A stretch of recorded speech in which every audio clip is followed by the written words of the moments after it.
ప్రభువైన యేసుక్రీస్తు నామమున ఉదయకాల సమయంలో ఈ యొక్క ఆరాధన దినం కొరకై చేరి వచ్చినటువంటి మీ అందరికీ వందనాలు చెల్లిస్తుంటున్నాం.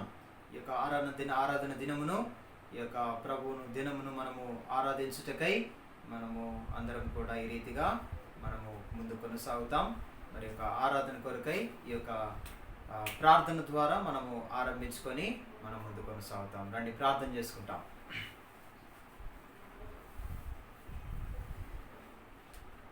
మా ప్రేమికులైన తండ్రి, పరిశుద్ధులు అయిన దేవ, నమ్మదగిన తండ్రి, మీ ఘనమైన పాదములకు వందనాలు స్తోత్రములు చెల్లిస్తుంటున్నాం. ఇంతవరకు మీ యొక్క దయగిలిన హస్తముల చేత మరి కృప చూపిస్తూ సహాయపడుతూ వచ్చినందుకై మీకు వందనాలు చెల్లిస్తుంటున్నాం. మా ప్రియ పరలోకపు తండ్రి, నమ్మకమైన దేవ, మీ ఘనమైన పాదములకు వందనాలు చెల్లిస్తుంటున్నాం. దేవ, మరి ఈ యొక్క ప్రభు దినము ఆరాధన దినమును కొరకై మీకెంతో వందనాలు. ఈ విధంగా ప్రభువా, మరి మీ యొక్క ప్రశస్తమైన రక్తము చేత మమ్మల్ని విమోచిస్తూ వచ్చినందుకై మీకు వందనాలు. బలిగాను అర్పణగాను మీరు అర్పించబడి ఈ విధంగా ప్రభువా మరి మమ్మల్ని ఎంతగానో ప్రేమించి ప్రభువా మరి ఈ విధంగా మాలో ఉన్నటువంటి సమస్త అపవిత్రమైనటువంటి జీవితమును కడిగి మీకు ఇంపైన సువాసనగా ఉండినట్లు మీరు సిద్ధపరుస్తూ వచ్చినందుకై మీకు వందనములు స్తోత్రములు చెల్లిస్తుంటున్నాం. ఇట్లు ప్రభువా మరి అన్ని విషయాలను మీరే కృప చూపించి ఈ రీతిగా ప్రభువా మరి సమాజముగా పరిశుద్ధ సంఘముగా మేము ఒక చోట మరి కూడుకోలేనటువంటి పరిస్థితులు, బయట ఉన్నటువంటి వాతావరణము, కర్ఫ్యూను బట్టి ఈ విధంగా మీ పాద సన్నిధికి చేరి రాగులుటకు మీరు ఇచ్చినటువంటి కృపను బట్టి స్తోత్రములు చెల్లిస్తున్నాం. దేవ, మరి మీ యొక్క ఆత్మచేత నడిపించండి, మీకు ఆత్మచేత కొనసాగింప చేయము. ఈ రీతిగా ప్రభువా మరి చేరి వచ్చినటువంటి బిడ్డలందరినీ బట్టి మీకు వందనాలు. ప్రభువా మరి ఇంకా ఎవరైతే నిర్లక్ష్యంగా ఉంటున్నారో అటు వారిని కూడా మీరు జ్ఞాపకం చేసుకొని బిడ్డలందరినీ కూడా మీరు సమకూర్చమని ప్రార్థన చేస్తుంటున్నాం. దేవ, మరి సంపూర్ణమైనటువంటి కార్యము చేత ముందు కొనసాగింప చేయండి. కరెంట్ను కూడా మీకు ఆధీనంలో ఉంచుకునండి. ప్రభువా మరి మీ యొక్క హస్తాలకు అప్పగిస్తుంటున్నాం. ప్రభు ఆ పాటల ద్వారా మీరే మహిమ పొందుకుంటారండి. ఆరాధన వర్తమానము ఆ రీతిగా ఆరాధించుటలో సహాయం చేయండి. ప్రభు మరి బల వర్తమానము ఆ రీతిగా బలలో యోగ్యమైన రీతిలో పాల్పొందుటకై కూడా మీరే సహాయం చేయము. దేవా, మరి కావాల్సిన కృప చేత మీ యొక్క ఆత్మ చేత ముందుకు నడిపించి సహాయం చేయమని మీ యొక్క భయము భక్తి ప్రభువా మరి మేమందరం కూడా కలిగి ఉన్నట్లు పరిశుద్ధ అలంకారముల చేత మేము మీ ఎదుట సాగిలపడుటకై దేవా సిద్ధపరచమని వందనములు చెల్లిస్తూ యేసుక్రీస్తు నామములో ప్రార్థించి స్తుతించి అడిగి వేడుకొంచున్నాం తండ్రి, ఆమేన్.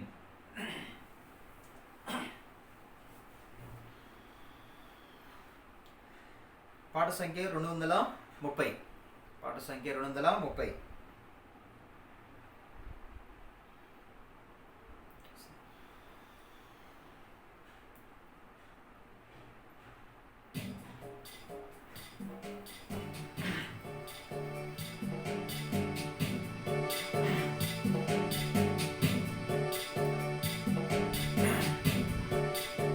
పాట సంఖ్య 230.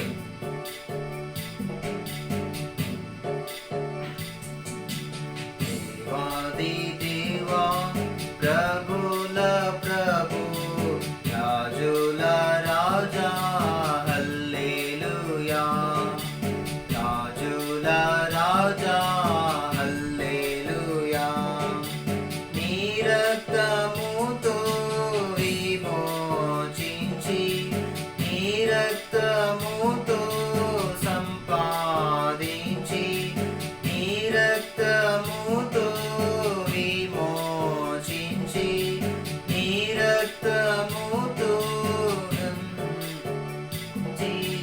పరలోక రాజ్య ప్రజలతో చేర్చి పరలోక రాజ్య పంతో చేర్చి పరలోక పాటన్ నాకు సగీతివి, పరలోక పాటన్ నాకు సగీతివి. దేవాది దేవా ప్రభుల ప్రభు రాజుల రాజా హల్లెలూయా, రాజుల రాజా హల్లెలూయా. జీవిత నావలో తుఫాను రేగా భయపడకూడని అభయం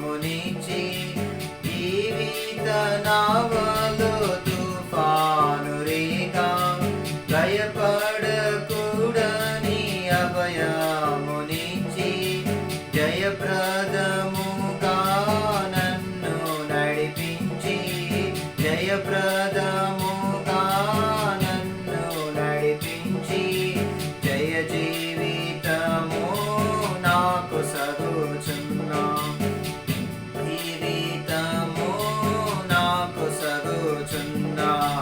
దేవాది దేవా, ప్రభుల ప్రభు, రాజుల రాజా, హల్లెలూయా,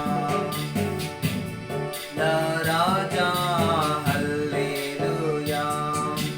పేరు పెట్టి నన్ను ప్రేమతో పిలిచి, కరుణాతో నీ సొత్తుగా నన్ను చేసి, పేరు పెట్టి నన్ను ప్రేమతో పిలిచి, కరుణాతో నీ సొత్తుగా నన్ను చేసి, అరమరలేక నన్నాదరించి, అరమరలేక నన్నాదరించి, పరలోక దర్శనం ఇచ్చితివి, పరలోక దర్శనం ఇచ్చితివి. ఈ దేవా, ప్రభుల ప్రభు, రాజుల రాజా, హల్లెలూయా, రాజుల రాజా, హల్లెలూయా. మరణ పాత్రులం ఇద్దరనిలోన, దురితారుణముల స్మరణను మాంతి, మరణ పాత్రులం ఇద్దరనిలోన, దురితారుణముల స్మరణను మాంటి, ఏర్పరచుకొంటివి నేర్పుతో మమ్ము, ఏర్పరచుకొంటివి నేర్పుతో మమ్ము. నీ రాజ్యమందు రాజులను చేసి, రాజమందు రాజులను చేసి, దేవాది దేవా, ప్రభుల ప్రభు, రాజుల రాజా, హల్లెలూయా, రాజుల రాజా, హల్లెలూయా. శోధన గాథల కష్టములలో, నా దుఃఖములలో నేనేగకుండా, శోధన గాథల కష్టములలో, నా దుఃఖములలో నేనేగకుండా, నీ దయ నాపై నిండార నింపి, నీ దయ నాపై నిండార నింపి, ఓదార్చి నన్ను నీ దారి నడుపు, ఓదార్చి నన్ను నీ దారి నడుపు. ఈ దేవా, ప్రభుల ప్రభు, రాజుల రాజా, హల్లెలూయా, రాజుల రాజా, హల్లెలూయా. ప్రతి వత్సరము దయతోడ నింపున్, ప్రభు జాడలు సారము జల్లున్, ప్రతి వత్సరము దయతోడ నింపున్, ప్రభు జాడలు సారము జల్లున్, ప్రతి పీడును సారము చిలకన్, ప్రతి పీడును సారము చిలకన్, ప్రతి వత్సరం ఆనందించన్, ప్రతి పర్వతము ఆనందించన్. ఆది దేవా, ప్రభుల ప్రభు, రాజుల రాజా, హల్లెలూయా, రాజుల రాజా, హల్లెలూయా. పరలోక పరిశుద్ధ సంఘంబు ఎదుట, సర్వశక్తి గల క్రీస్తుని ఎదుట, పరలోక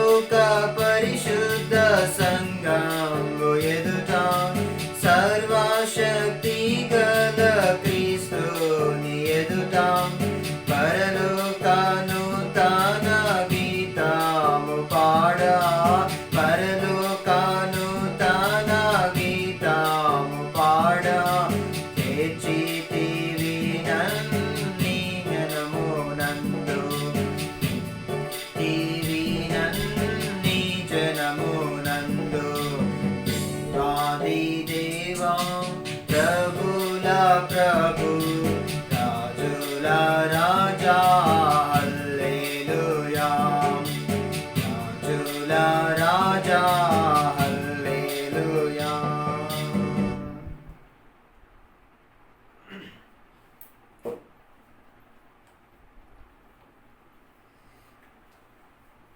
సమయంలో మనము ఆరాధనలోనికి ప్రవేశించక మునుపు దేవుని యొక్క లేఖన భాగంలో నుండి మనం కొన్ని మాటలు చూసుకొని అట్లు మనము ఆరాధనలోనికి ప్రవేశిస్తాం.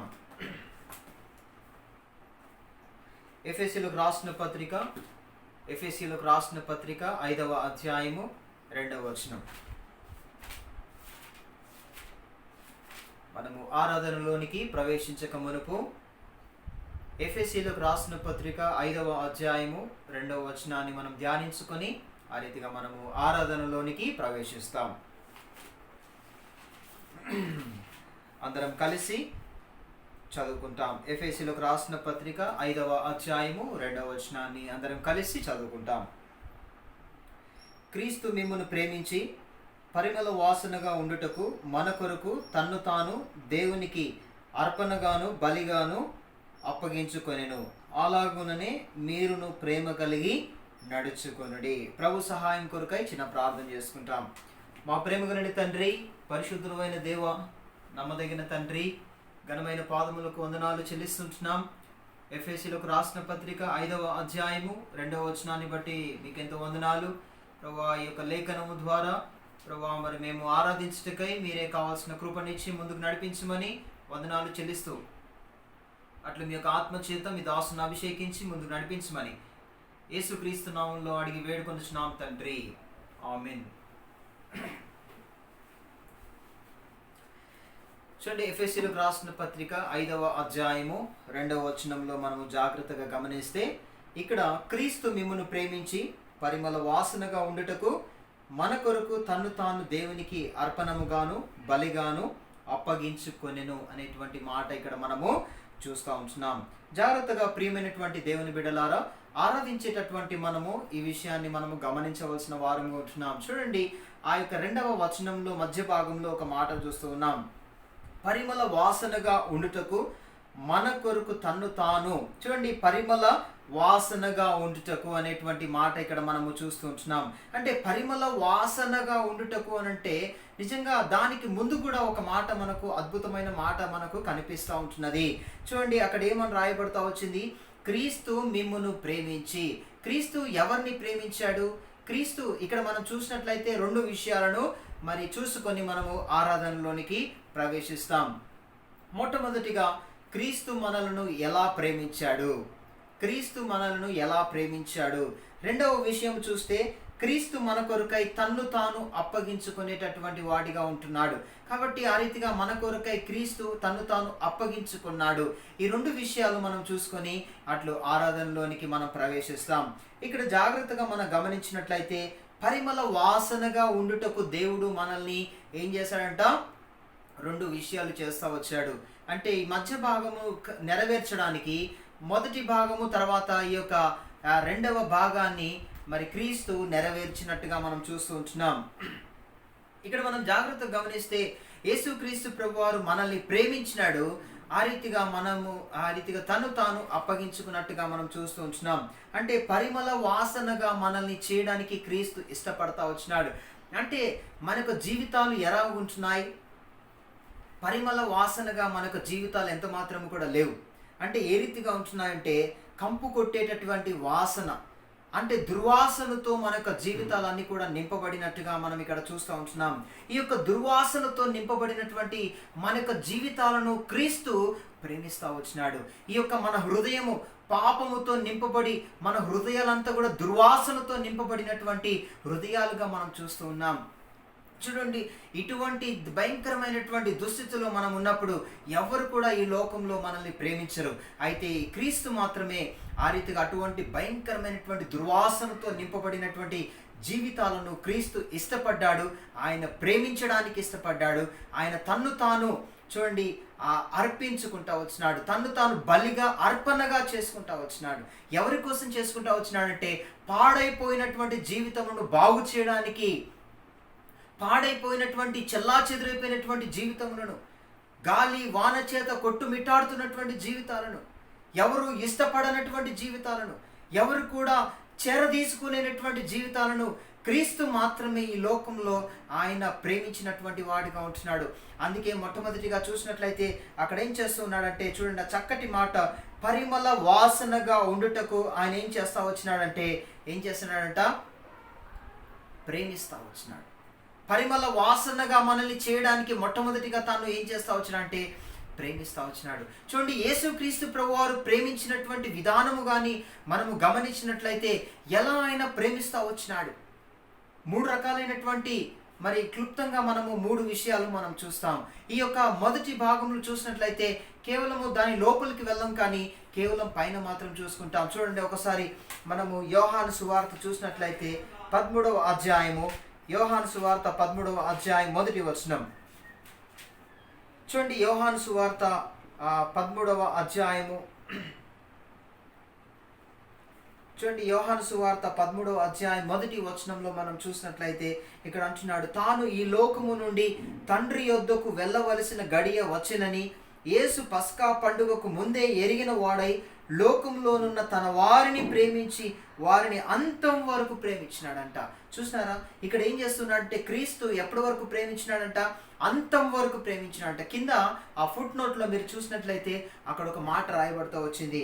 చూడండి, సంపూర్ణముగా ప్రేమించాడు.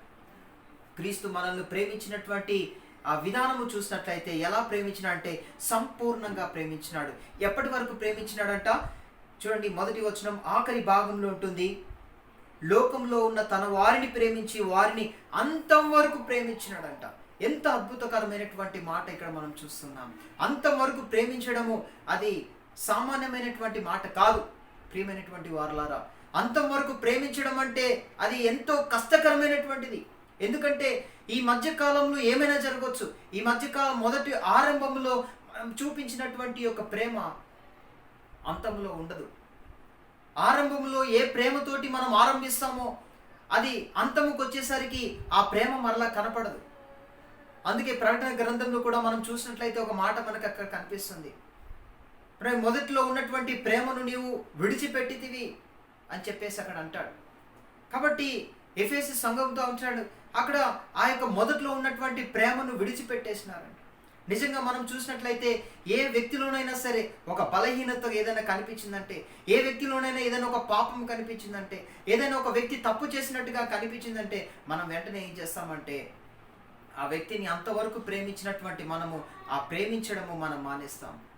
ఆ వ్యక్తిని ఇష్టపడడం మానేస్తాం. అంటే అంతం వరకు ఆ యొక్క ప్రేమను మనం కొనసాగించలేకపోతాం. చూడండి, యేసుక్రీస్తు ప్రభువారి యొక్క ప్రేమ లాంటిది కాదు.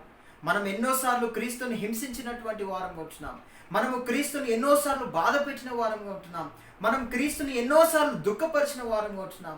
మన యొక్క పాపములను బట్టి, మన యొక్క అతిక్రమ క్రియలను బట్టి, మన యొక్క దోషములను బట్టి, మన యొక్క పాపములను బట్టి, మన యొక్క బలహీనతలను బట్టి, సమస్తమును మన యొక్క ప్రవర్తనను బట్టి యేసుక్రీస్తు ప్రభువారిని ఎన్నోసార్లు మనము దుఃఖపరిచినాం, బాధపరిచినాం, ఆయన్ని వేధించినాం. అయినప్పటికీ కూడా ఆయన అంతం వరకు మనల్ని ఇంకా ప్రేమిస్తూనే ఉన్నాడు. నిజంగా ఆయన ప్రేమ ఎంతో గొప్పది. ఆయన ప్రేమ మించినటువంటి ప్రేమ ఈ లోకంలో ఎక్కడ కూడా లేదు ప్రియమైనటువంటి వారలారా. ఆయన ప్రేమకు ఎక్కడ కూడా ఈ ప్రపంచంలో, ఈ లోకంలో ఎక్కడ సాటి లేదు. ఆయన ప్రేమకు మించి ఎక్కడ కూడా లేదు. ఎవరు కూడా ఆయన ప్రేమించినట్టుగా ఎవరు ప్రేమించలేరు. ఎవరు కూడా రాబో దినాల్లో కూడా ఎవరు ఇటువంటి ప్రేమను చూపించలేరు కూడా. మానవులలో నీ పక్కన ఉన్నటువంటి వారే, నీ ఇంట్లో ఉన్నటువంటి వారే, నీ పక్కన ఉన్నటువంటి వారే, వారిలో ఏదైనా ఒక చిన్న బలహీనత కనిపించిందంటే వెంటనే మాట్లాడడం బంద్ చేస్తావు, లేకపోతే వారిపైన ప్రేమ చూపించడం బంద్ చేస్తావు. కానీ యేసుక్రీస్తు ప్రభు వారి యొక్క ప్రేమ అలాంటి ప్రేమ కాదు. ఆయన అంతం వరకు ప్రేమించేటటువంటి ప్రేమ. ఈ లోకంలో మనం ప్రేమించేటటువంటి ప్రేమ ఎలాంటిదంటే అవసరాల కొలది ప్రేమించే, అవసరము తీరిపోయిన తర్వాత నువ్వెవరో నేనెవరో అని అంటాం. అవసరము ఉన్నంత వరకే మనం ప్రేమిస్తాం. అవసరము తీరిపోయిన తర్వాత ఆ వ్యక్తితో మరలా సహవాసం మానేస్తాం. నిజంగా యేసుక్రీస్తు ప్రభువారిది ప్రేమ అటువంటి ప్రేమ కాదు ప్రియమైనటువంటి వారలారా. ఆయన మనల్ని ఎలా ప్రేమించినాడంటే మనలో అన్ని విధాలైనటువంటి బలహీనతలు ఉన్నాయి. మనం మోసకరమైనటువంటి వారం, మనం మోసం చేసేటటువంటి వారం, మనం మోసం చేస్తున్నాం, అయినప్పటికీ కూడా క్రీస్తు మనల్ని ఇంకా ప్రేమిస్తూనే ఉన్నాడు. మనము దొంగలుగా ఉంటున్నాం, మనము ఎన్నో దొంగతనాలు చేసినాం, అయినప్పటికీ కూడా మరి చూసినట్లయితే దేవుడు ఇంకా మనల్ని ప్రేమిస్తూనే ఉన్నాడు. చూసినారా, మనం ఎన్నో అబద్ధాలు ఆడుతూ వచ్చినాం, ఎన్ని ఘోరమైనటువంటి అబద్ధాలు ప్రజలతో ఆడుతూ వచ్చినాం, అయినప్పటికీ కూడా క్రీస్తు మనల్ని ఇంకా ప్రేమిస్తూనే ఉన్నాడు. మన యొక్క వేషధారణ జీవితంతో ఎంతో మంది ప్రజలను మోసం చేస్తూ వచ్చినాం, దేవుని సేవకులను మోసం చేసినాం, అనేక మంది ప్రజలు, నీ చుట్టుపక్కల వారిని, నీ ఇంట్లో వారిని, నీ యొక్క కన్న తల్లిదండ్రులను మోసం చేసినావు, నీ యొక్క భర్తను మోసం చేసినావు, నీ భార్యను మోసం చేసినావు, ఎన్ని విధాలుగా మరి అందరినీ మోసం చేస్తూ వచ్చినావు. ఆఖరికి యేసుక్రీస్తు ప్రభువాన్ని కూడా మోసం చేస్తూ వచ్చినావు, అయినప్పటికీ కూడా క్రీస్తు నిన్ను ఇంకా ప్రేమిస్తూనే ఉన్నాడు. భయంకరమైనటువంటి వ్యభిచారపు జీవితము మనం జీవిస్తూ ఉంటున్నాం, అయినప్పటికీ కూడా క్రీస్తు నిన్ను ప్రేమిస్తూ ఉన్నాడు. నిజంగా ఆయన ప్రేమ ఎంత గొప్పదంటే, ఆయన యొక్క ప్రేమ నిజంగా అంత గొప్పది ఉంటుంది. నిజంగా ఇక్కడ చూసినట్లయితే ఆ యొక్క పరిమళ వాసనగా మన యొక్క జీవితాలను చేయడానికి క్రీస్తు ఆయన ఏం చేస్తూ ఉన్నాడంటే, ఆయన ఇష్టపడినటువంటి వాడుగా ఉంటున్నాడు. చూడండి, ఎఫెసీయులకు రాసిన పత్రిక 2వ అధ్యాయం 5వ వచనంలో కూడా చూసినట్లయితే ఆయన చూపించినటువంటి ప్రేమ ఎలాంటిదంటే, మరి ఆయన చూడండి ఒకసారి చూస్తాం. ఎఫెసీయులకు రాసిన పత్రిక 2వ అధ్యాయము 5వ వచనం. ఎఫెసీయులకు రాసిన పత్రిక 2వ అధ్యాయము చూడండి 5వ వచనం. 2వ అధ్యాయం 5వ వచనం చూస్తే అక్కడ ఒక ప్రేమ కనిపిస్తుంది. చూడండి, అక్కడ మహాప్రేమతో, చూడండి అక్కడ మహాప్రేమ చేత మనలను క్రీస్తుతో కూడా బ్రతికించను అనే మాట మనం చూస్తున్నాం. క్రీస్తు మన పట్ల చూపించినటువంటి ప్రేమ ఎలాంటి ప్రేమ అంటే, ఆయన మహాప్రేమ. ఇంగ్లీష్లో గ్రేట్ లవ్ అనేటువంటి మాట మనం చూస్తాం. అంటే ఆ గొప్ప ప్రేమ, ఆయన ప్రేమ ఎంత గొప్పదంటే అది ఎవరు కూడా వివరించలేరు. ఇంతవరకు ఎవరు కూడా ఆ గొప్ప ప్రేమను, ఆ మహాప్రేమను ఎవరు తెలుసుకోలేకపోయినారు. ప్రపంచంలో కొంతమంది క్రీస్తు ప్రేమను చూపించిన, క్రీస్తు ఏ రీతిగా అయితే తన ప్రేమను చూపించాడో అదేవిధంగా మానవులైనటువంటి వారు కూడా చూపించాలని ఎన్నో ప్రయత్నాలు చేశారు, అయినప్పటికీ కూడా వాళ్ళు చూపించలేకపోయినారు. అయినప్పటికీ కూడా వాళ్ళు దానిని ముందు కొనసాగించలేకపోయినారు. వాళ్ళు అక్కడితోటి ఆపివేసినటువంటి వారిగా ఉంటున్నారు. వారందరూ కూడా అక్కడితోటి ఆపివేసినారు, అయినా వారి యొక్క ప్రేమ ఆ సంపూర్ణమైనటువంటి ప్రేమ కాదు, అది మధ్యలోనే ఆగిపోయినటువంటిదిగా ఉంటుంది. ఎందుకంటే మరి ఎంతోమంది ప్రేమించడానికి ప్రయత్నం చేస్తున్నారు, కానీ ఎంత ప్రేమించినా వారు ప్రాణం పెట్టలేదు. ఎవరు కూడా యేసుక్రీస్తు ప్రభువారు చిందించినటువంటి రీతిగా ఎవరు కూడా ఆ యొక్క రక్తాన్ని ఎవరు కూడా చిందించలేరు. నిజంగా ఇటువంటి గొప్ప ప్రేమ ఎవరు చూపించగలుగుతారు ఈ ప్రపంచంలో, ఈ లోకంలో? మన కంటి ముందు ఉన్నటువంటి మానవుణ్ణి మనం ప్రేమించడానికి ఇష్టపడట్లేము. మరి క్రీస్తు మనల్ని ఎలా ప్రేమిస్తాడు అని మనం అనుకుంటాం, కానీ క్రీస్తు యొక్క ప్రేమ చాలా గొప్పది. క్రీస్తు యొక్క ప్రేమ ఎంతో ఉన్నతమైనదిగా ఉంటుంది. నిజంగా ఇక్కడ చూసినట్లయితే ఆయన అంటాడు కదా, ఎటువంటి ప్రేమతో ఆయన ప్రేమిస్తూ ఉన్నాడంటే, యెర్మీయా గ్రంథం 31వ అధ్యాయం 3వ వచనంలో అంటాడు, శాశ్వతమైన ప్రేమతో నేను నిన్ను ప్రేమించుచున్నాను అంటున్నాడు. శాశ్వతమైన ప్రేమతో. చూడండి, ఆ యొక్క శాశ్వతమైన ప్రేమలో ఒక వేషధారణ ఉండదు. అది అవసరాల కొలది, అవసరమును బట్టి ప్రేమించేటటువంటి ప్రేమ కాదది. ఆ యొక్క ప్రేమ ఎడతెగని ప్రేమ. ఎంత ఘోరమైనటువంటి పాపివైనా సరే ఆ శాశ్వతమైన ప్రేమ ఏం చేస్తుందంటే నీ పట్ల ప్రేమ చూపిస్తుంది. అటువంటి గొప్ప ప్రేమను యేసుక్రీస్తు ప్రభువారు చూపిస్తూ వచ్చినాడు. నిజంగా చూసినట్లయితే ఆ యొక్క ప్రేమను యేసుక్రీస్తు ప్రభువారు మన పట్ల ఎటువంటి జీవితాలను తాను ప్రేమిస్తూ వచ్చాడంటే, దుర్వాసనతో నింపబడినటువంటి జీవితాలను ఆయన ప్రేమించడానికి ఇష్టపడ్డాడు.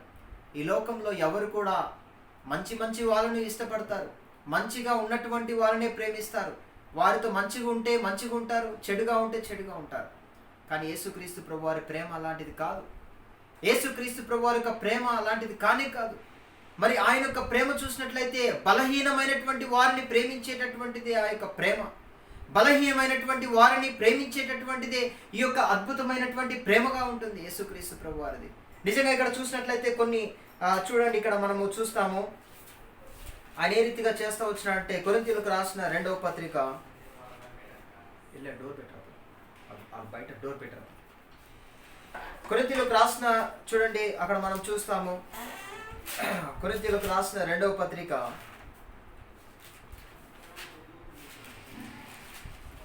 కొరింథీయులకు రాసిన 2వ పత్రిక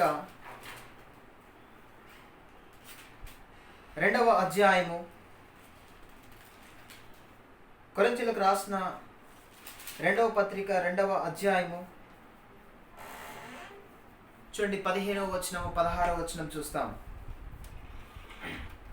కొరింథీయులకు రాసిన 2వ పత్రిక 2వ అధ్యాయము 15-16 వచనాలు చూసినట్లయితే, రక్షింపబడు వారి పట్లను నశించు వారి పట్లను మేము దేవునికి క్రీస్తు సువాసన అయి ఉన్నాము. నశించు వారికి మరణార్థమైన మరణపు వాసనగాను, రక్షింపబడు వారికి జీవార్థమైన జీవపు వాసనగాను ఉన్నాము అని అంటున్నాడు. చూడండి, అపోస్తలుడైన పౌలు ఇక్కడ కొరింథీ సంఘానికి రాస్తూ ఇక్కడ కొన్ని విషయాలు ఇక్కడ బయలుపరుస్తూ ఉంటున్నాడు. ఏమంటున్నాడంటే, ఇక్కడ 16వ వచనంలో చూస్తాము, నశించు వారికి మరణార్థమైన మరణపు వాసనగాను, రక్షింపబడు వారికి జీవార్థమైన జీవపు వాసనగా ఉంటున్నాం అంటున్నారు. చూడండి, ఇక్కడ మనము ఎఫెసీయులకు రాసిన పత్రిక 5వ అధ్యాయము 2వ వచనంలో క్రీస్తు మనల్ని ఎటువంటి సువాసనగా చేయాలని ఇష్టపడుతున్నాడు, పరిమళ వాసనగా చేయాలని ఇష్టపడుతూ ఉంటున్నాడు. ఇక్కడ కొరింథీయులకు రాసిన పత్రికలో పౌలు ఏమని చెప్తూ ఉన్నాడంటే, నశించేటటువంటి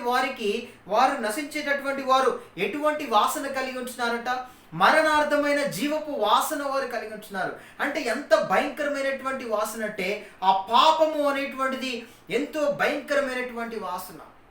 ఆ పాపము అనేటువంటిది మన జీవితాల్లో ఉన్నప్పుడు, మనకు హృదయంలో ఆ యొక్క పాపము చోటు చేసుకున్నప్పుడు ఇది ఎంతో భయంకరమైనటువంటి వాసనగా ఉంటుంది. ఎవరు కూడా ఇష్టపడలేనటువంటి జీవితాలు.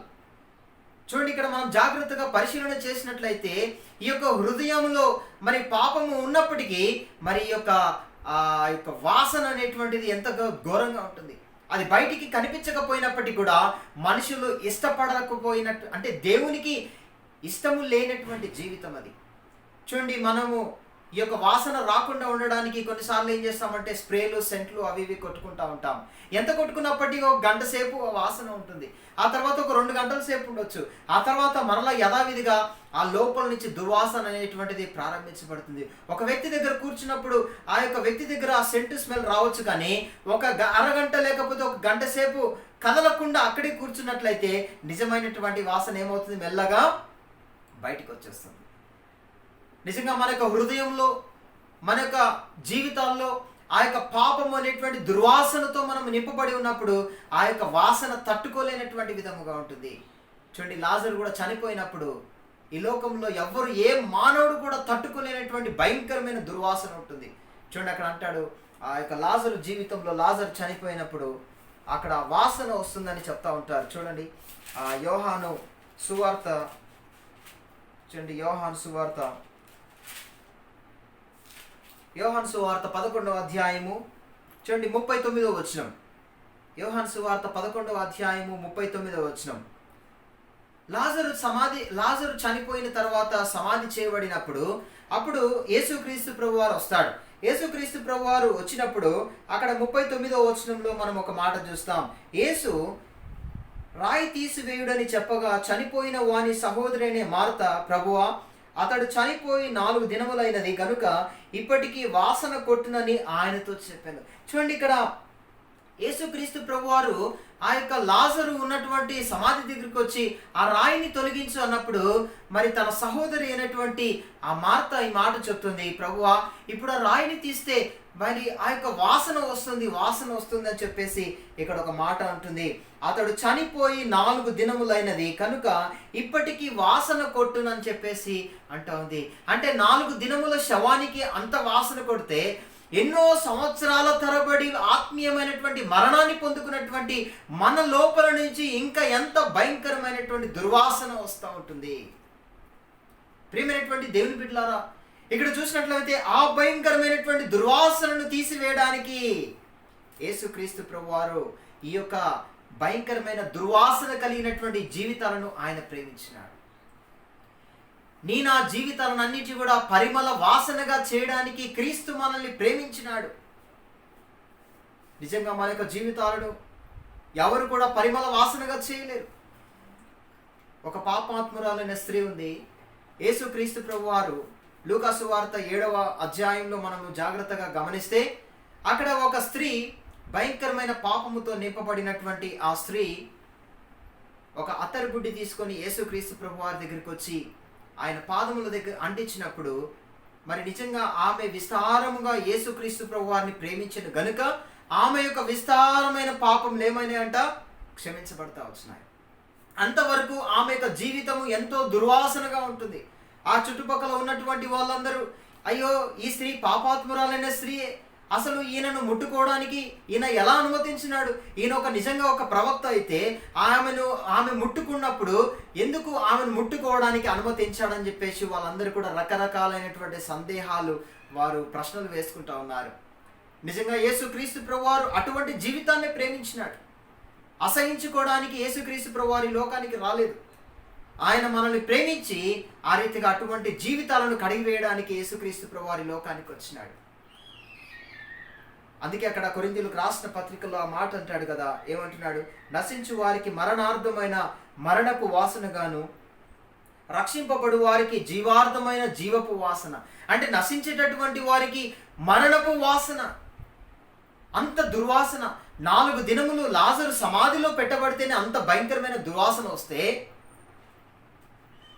మన జీవితాలు, మనం పుట్టుకతో నుండి పాపములో జీవిస్తూ ఎన్నో సంవత్సరాలైంది రక్షణ లేక, మనము పాపములోనే నశించి చచ్చిపోయినటువంటి వారం. మనకు పాపముల చేతను, మనకు అపరాధముల చేతను మనం అంతా చచ్చిన వారముగా ఉన్నప్పుడు మన దగ్గర మన యొక్క పాపపు జీవితాన్ని బట్టి ఇంకా ఎంత భయంకరమైన దుర్వాసన రావాలి మన దగ్గర నుంచి. అటువంటి భయంకరమైన దుర్వాసనను దేవుడు ప్రేమించినాడు, ఇష్టపడ్డాడు. చూడండి, ముక్కు దగ్గర ఏదైనా ఒక చిన్నది ఏదైనా వాసన వచ్చేది పెట్టుకోండి. ఎప్పుడైనా ఒక వాసన వచ్చేది పెట్టుకుంటే మనకి ఇష్టం ఉంటుందా? చీచి చీచి అని చెప్పేసి పక్కన తీసి పడేస్తాం కదా. ఓ చిన్న దుర్వాసన వస్తేనే మన ముక్కు ఒప్పుకోదు. మరి అటువంటి అంతకంటే ఎన్నో రెట్లు భయంకరమైనటువంటి మన జీవితాన్ని ఆ యొక్క యేసుక్రీస్తు ప్రభువారు ప్రేమిస్తూ వచ్చినాడు. అందుకే ఈ ప్రపంచంలో ఆయనకు మించినటువంటి ప్రేమ ఎక్కడ కూడా లేదు. అందుకే తన్ను తాను బలిగాను అర్పణగాను అర్పించుకుంటా వచ్చినాడు. మనం ఆది కాండంలో చూసినట్లయితే అబ్రహాము ఇస్సాకు జీవితంలో అబ్రహాము ఇస్సాకును ఆ యొక్క బలిపీఠము కట్టించి ఆ యొక్క దాని మీద మరి కట్టెలన్నీ కూడా పేర్చి ఆ రీతిగా ఇస్సాకును బలిగా అర్పణగా అర్పించడానికి. చూడండి, ఎఫెసీయులకు రాసిన పత్రికలో మనం ఒక మాట చూస్తాం. చూడండి, ఎఫెసీయులకు రాసిన పత్రిక 5వ అధ్యాయము 2వ వచనం. ఎఫెసీయులకు రాసిన పత్రిక 5వ అధ్యాయము 2వ వచనంలో ఇక్కడ అంటున్నాడు, క్రీస్తు మిమ్మును ప్రేమించి పరిమళ వాసనగా ఉండుటకు మన కొరకు తన్ను తాను దేవునికి అర్పణగాను బలిగాను అప్పగించుకొనెను అనేటువంటి మాట మనం చూస్తున్నాం. అంటే ఏం చేస్తున్నాడంట? అంటే పరిమళ వాసనగా ఉండుటకు మన కొరకు ఏం చేసినాడంటే తన్ను తాను దేవునికి అర్పణగాను బలిగాను అప్పగించుకున్నాడంట.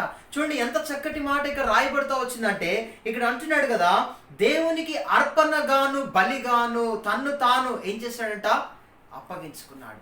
అంటే ఇక్కడ అబ్రహాము ఇస్సాకు జీవితంలో కూడా మనము జాగ్రత్తగా పరిశీలన చేసినట్లయితే ఇక్కడ మరి అబ్రహాము ఇస్సాకును ఆ యొక్క పర్వతం పైకి తీసుకొచ్చినప్పుడు ఒక బలిపీఠాన్ని కట్టి ఆ బలిపీఠం పైన మరి దేవుడు చెప్పినట్టుగా అంత సిద్ధపరిచి ఇస్సాకునే బలిగాను అర్పణగాను అర్పిస్తడానికి సిద్ధపడ్డాడు. అయితే దేవుడు కనికరం కలిగినటువంటి దేవుడు, మానవుల బలిని కోరేటటువంటి దేవుడు కాదు కనుక ఆయన ఏం చేశాడంటే అదే సమయంలో 1 నిమిషము ఆగు అబ్రహాం అని చెప్పేసి అక్కడ ఉన్నటువంటి ఆ పక్కన పొదలో చిక్కుకొని ఉన్నటువంటి ఆ గొర్రెను చూపించి ఆ గొర్రెను తీసుకొని వచ్చి ఏం చేశాడు? ఆ గొర్రెను వధించడం జరిగింది. ఆ గొర్రెను బలిపీఠం పైన బలిగాను అర్పణగాను అర్పించబడుతూ వచ్చింది. అందుకే యోహాను సువార్త 1వ అధ్యాయంలో రాయబడుతూ వచ్చింది, యేసుక్రీస్తు ప్రభువారు లోకానికి ఎలా వచ్చాడంట?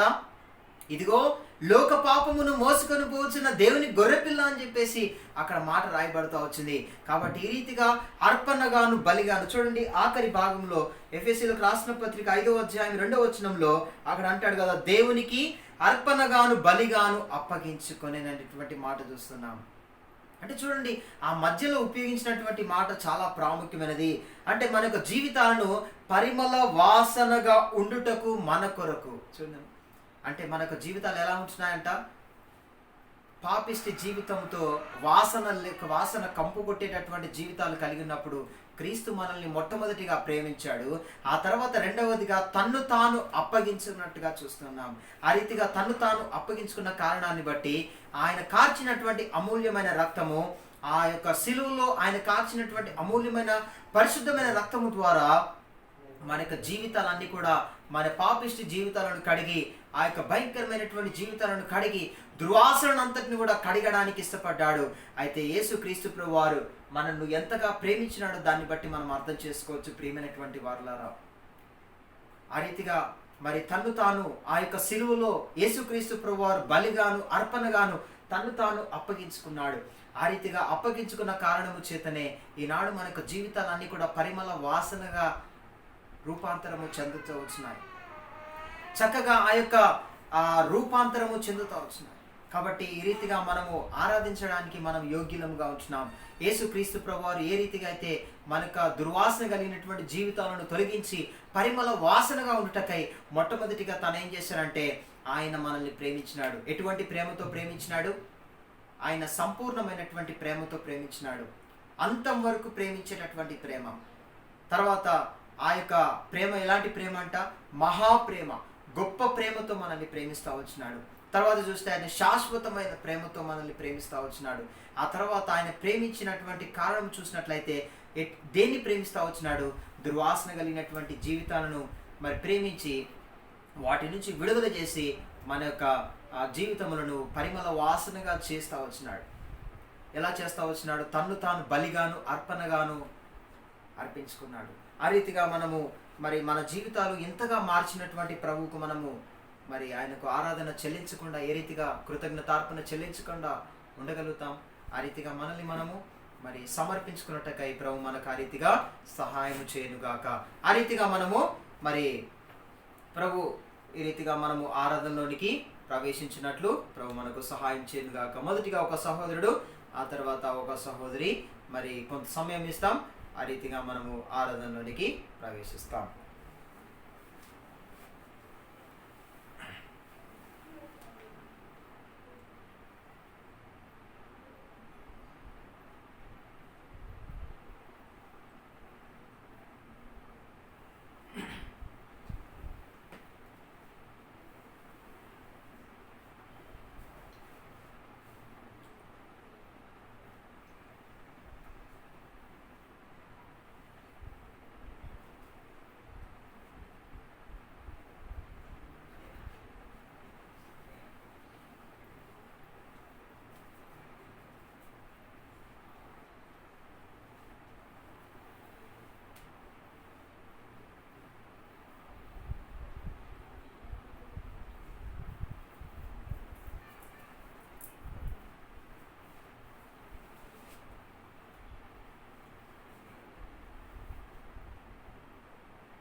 ప్రేమగలిగిన తండ్రి, పరిశుద్ధుడైన దేవ, నమ్మదగిన తండ్రి, మీ ఘనమైన శ్రేష్టమైన ఔన్నత్యమును బట్టి మీకు వందనాలు స్తోత్రములు చెల్లిస్తుంటున్నాను.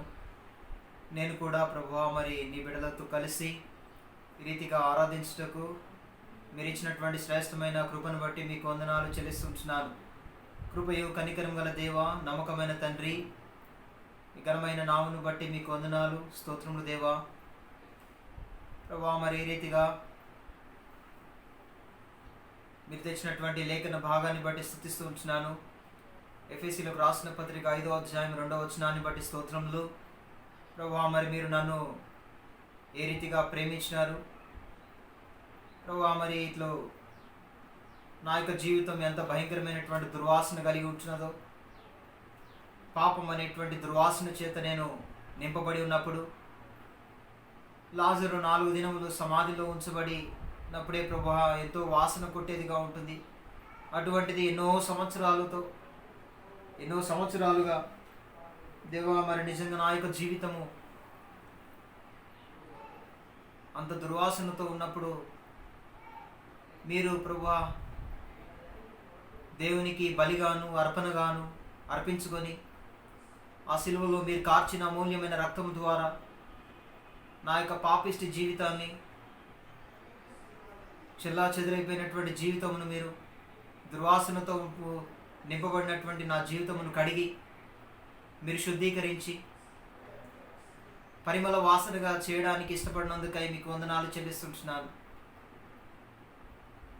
ప్రభువా మరి మీరు అర్పణగాను బలిగాను అర్పించబడినటువంటి దేవుడు, శాశ్వతమైన ప్రేమతో ప్రేమించినటువంటి గొప్ప దేవుడుగా ఉన్నందుకై మీకు వందనాలు. మహాప్రేమతో గొప్ప ప్రేమతో ప్రేమించినటువంటి గొప్ప దేవుడుగా ఉన్నందుకై మీకు వందనాలు. సంపూర్ణమైన ప్రేమ, అంతం వరకు ప్రేమించేటటువంటి ప్రేమ ప్రభువా మరి ఆ ప్రేమతో మీరు నన్ను ప్రేమించిన విధానాన్ని బట్టి స్తోత్రములు చెల్లిస్తూ ఉంటున్నాను.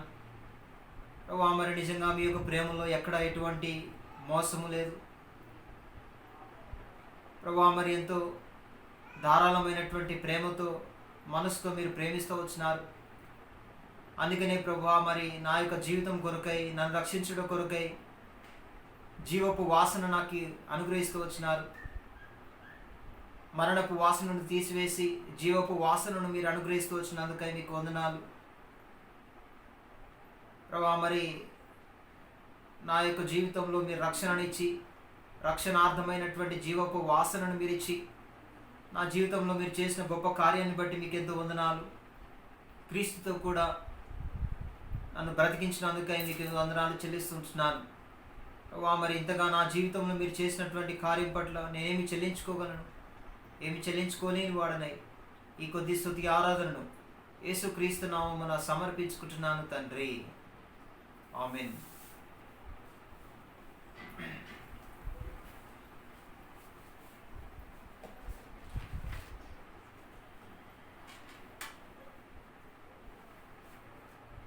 పాట సంఖ్య 157.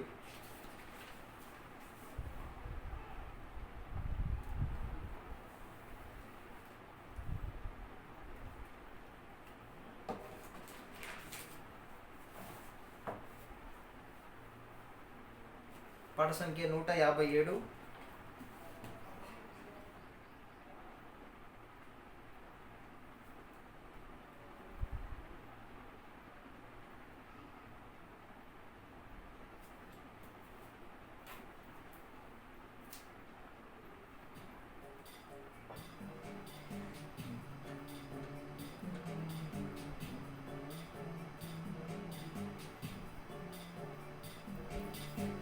మొదటి 2 చరణాలు పాడుకుంటాం.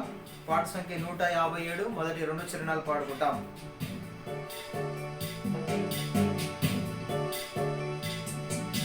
ప్రేమా నమ్మకము గల పరలోక తండ్రి తన కుమారుని పంపేను,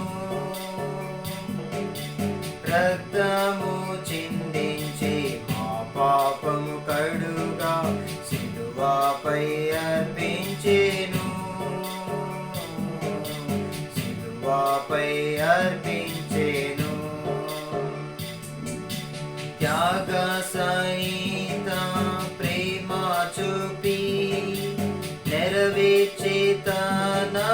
నిబంధనను త్యాగ సహిత ప్రేమ చూపి నెరవేర్చేతన నిబంధనను మనలను తానే నిర్మించే గనుక మనలను ప్రేమించెను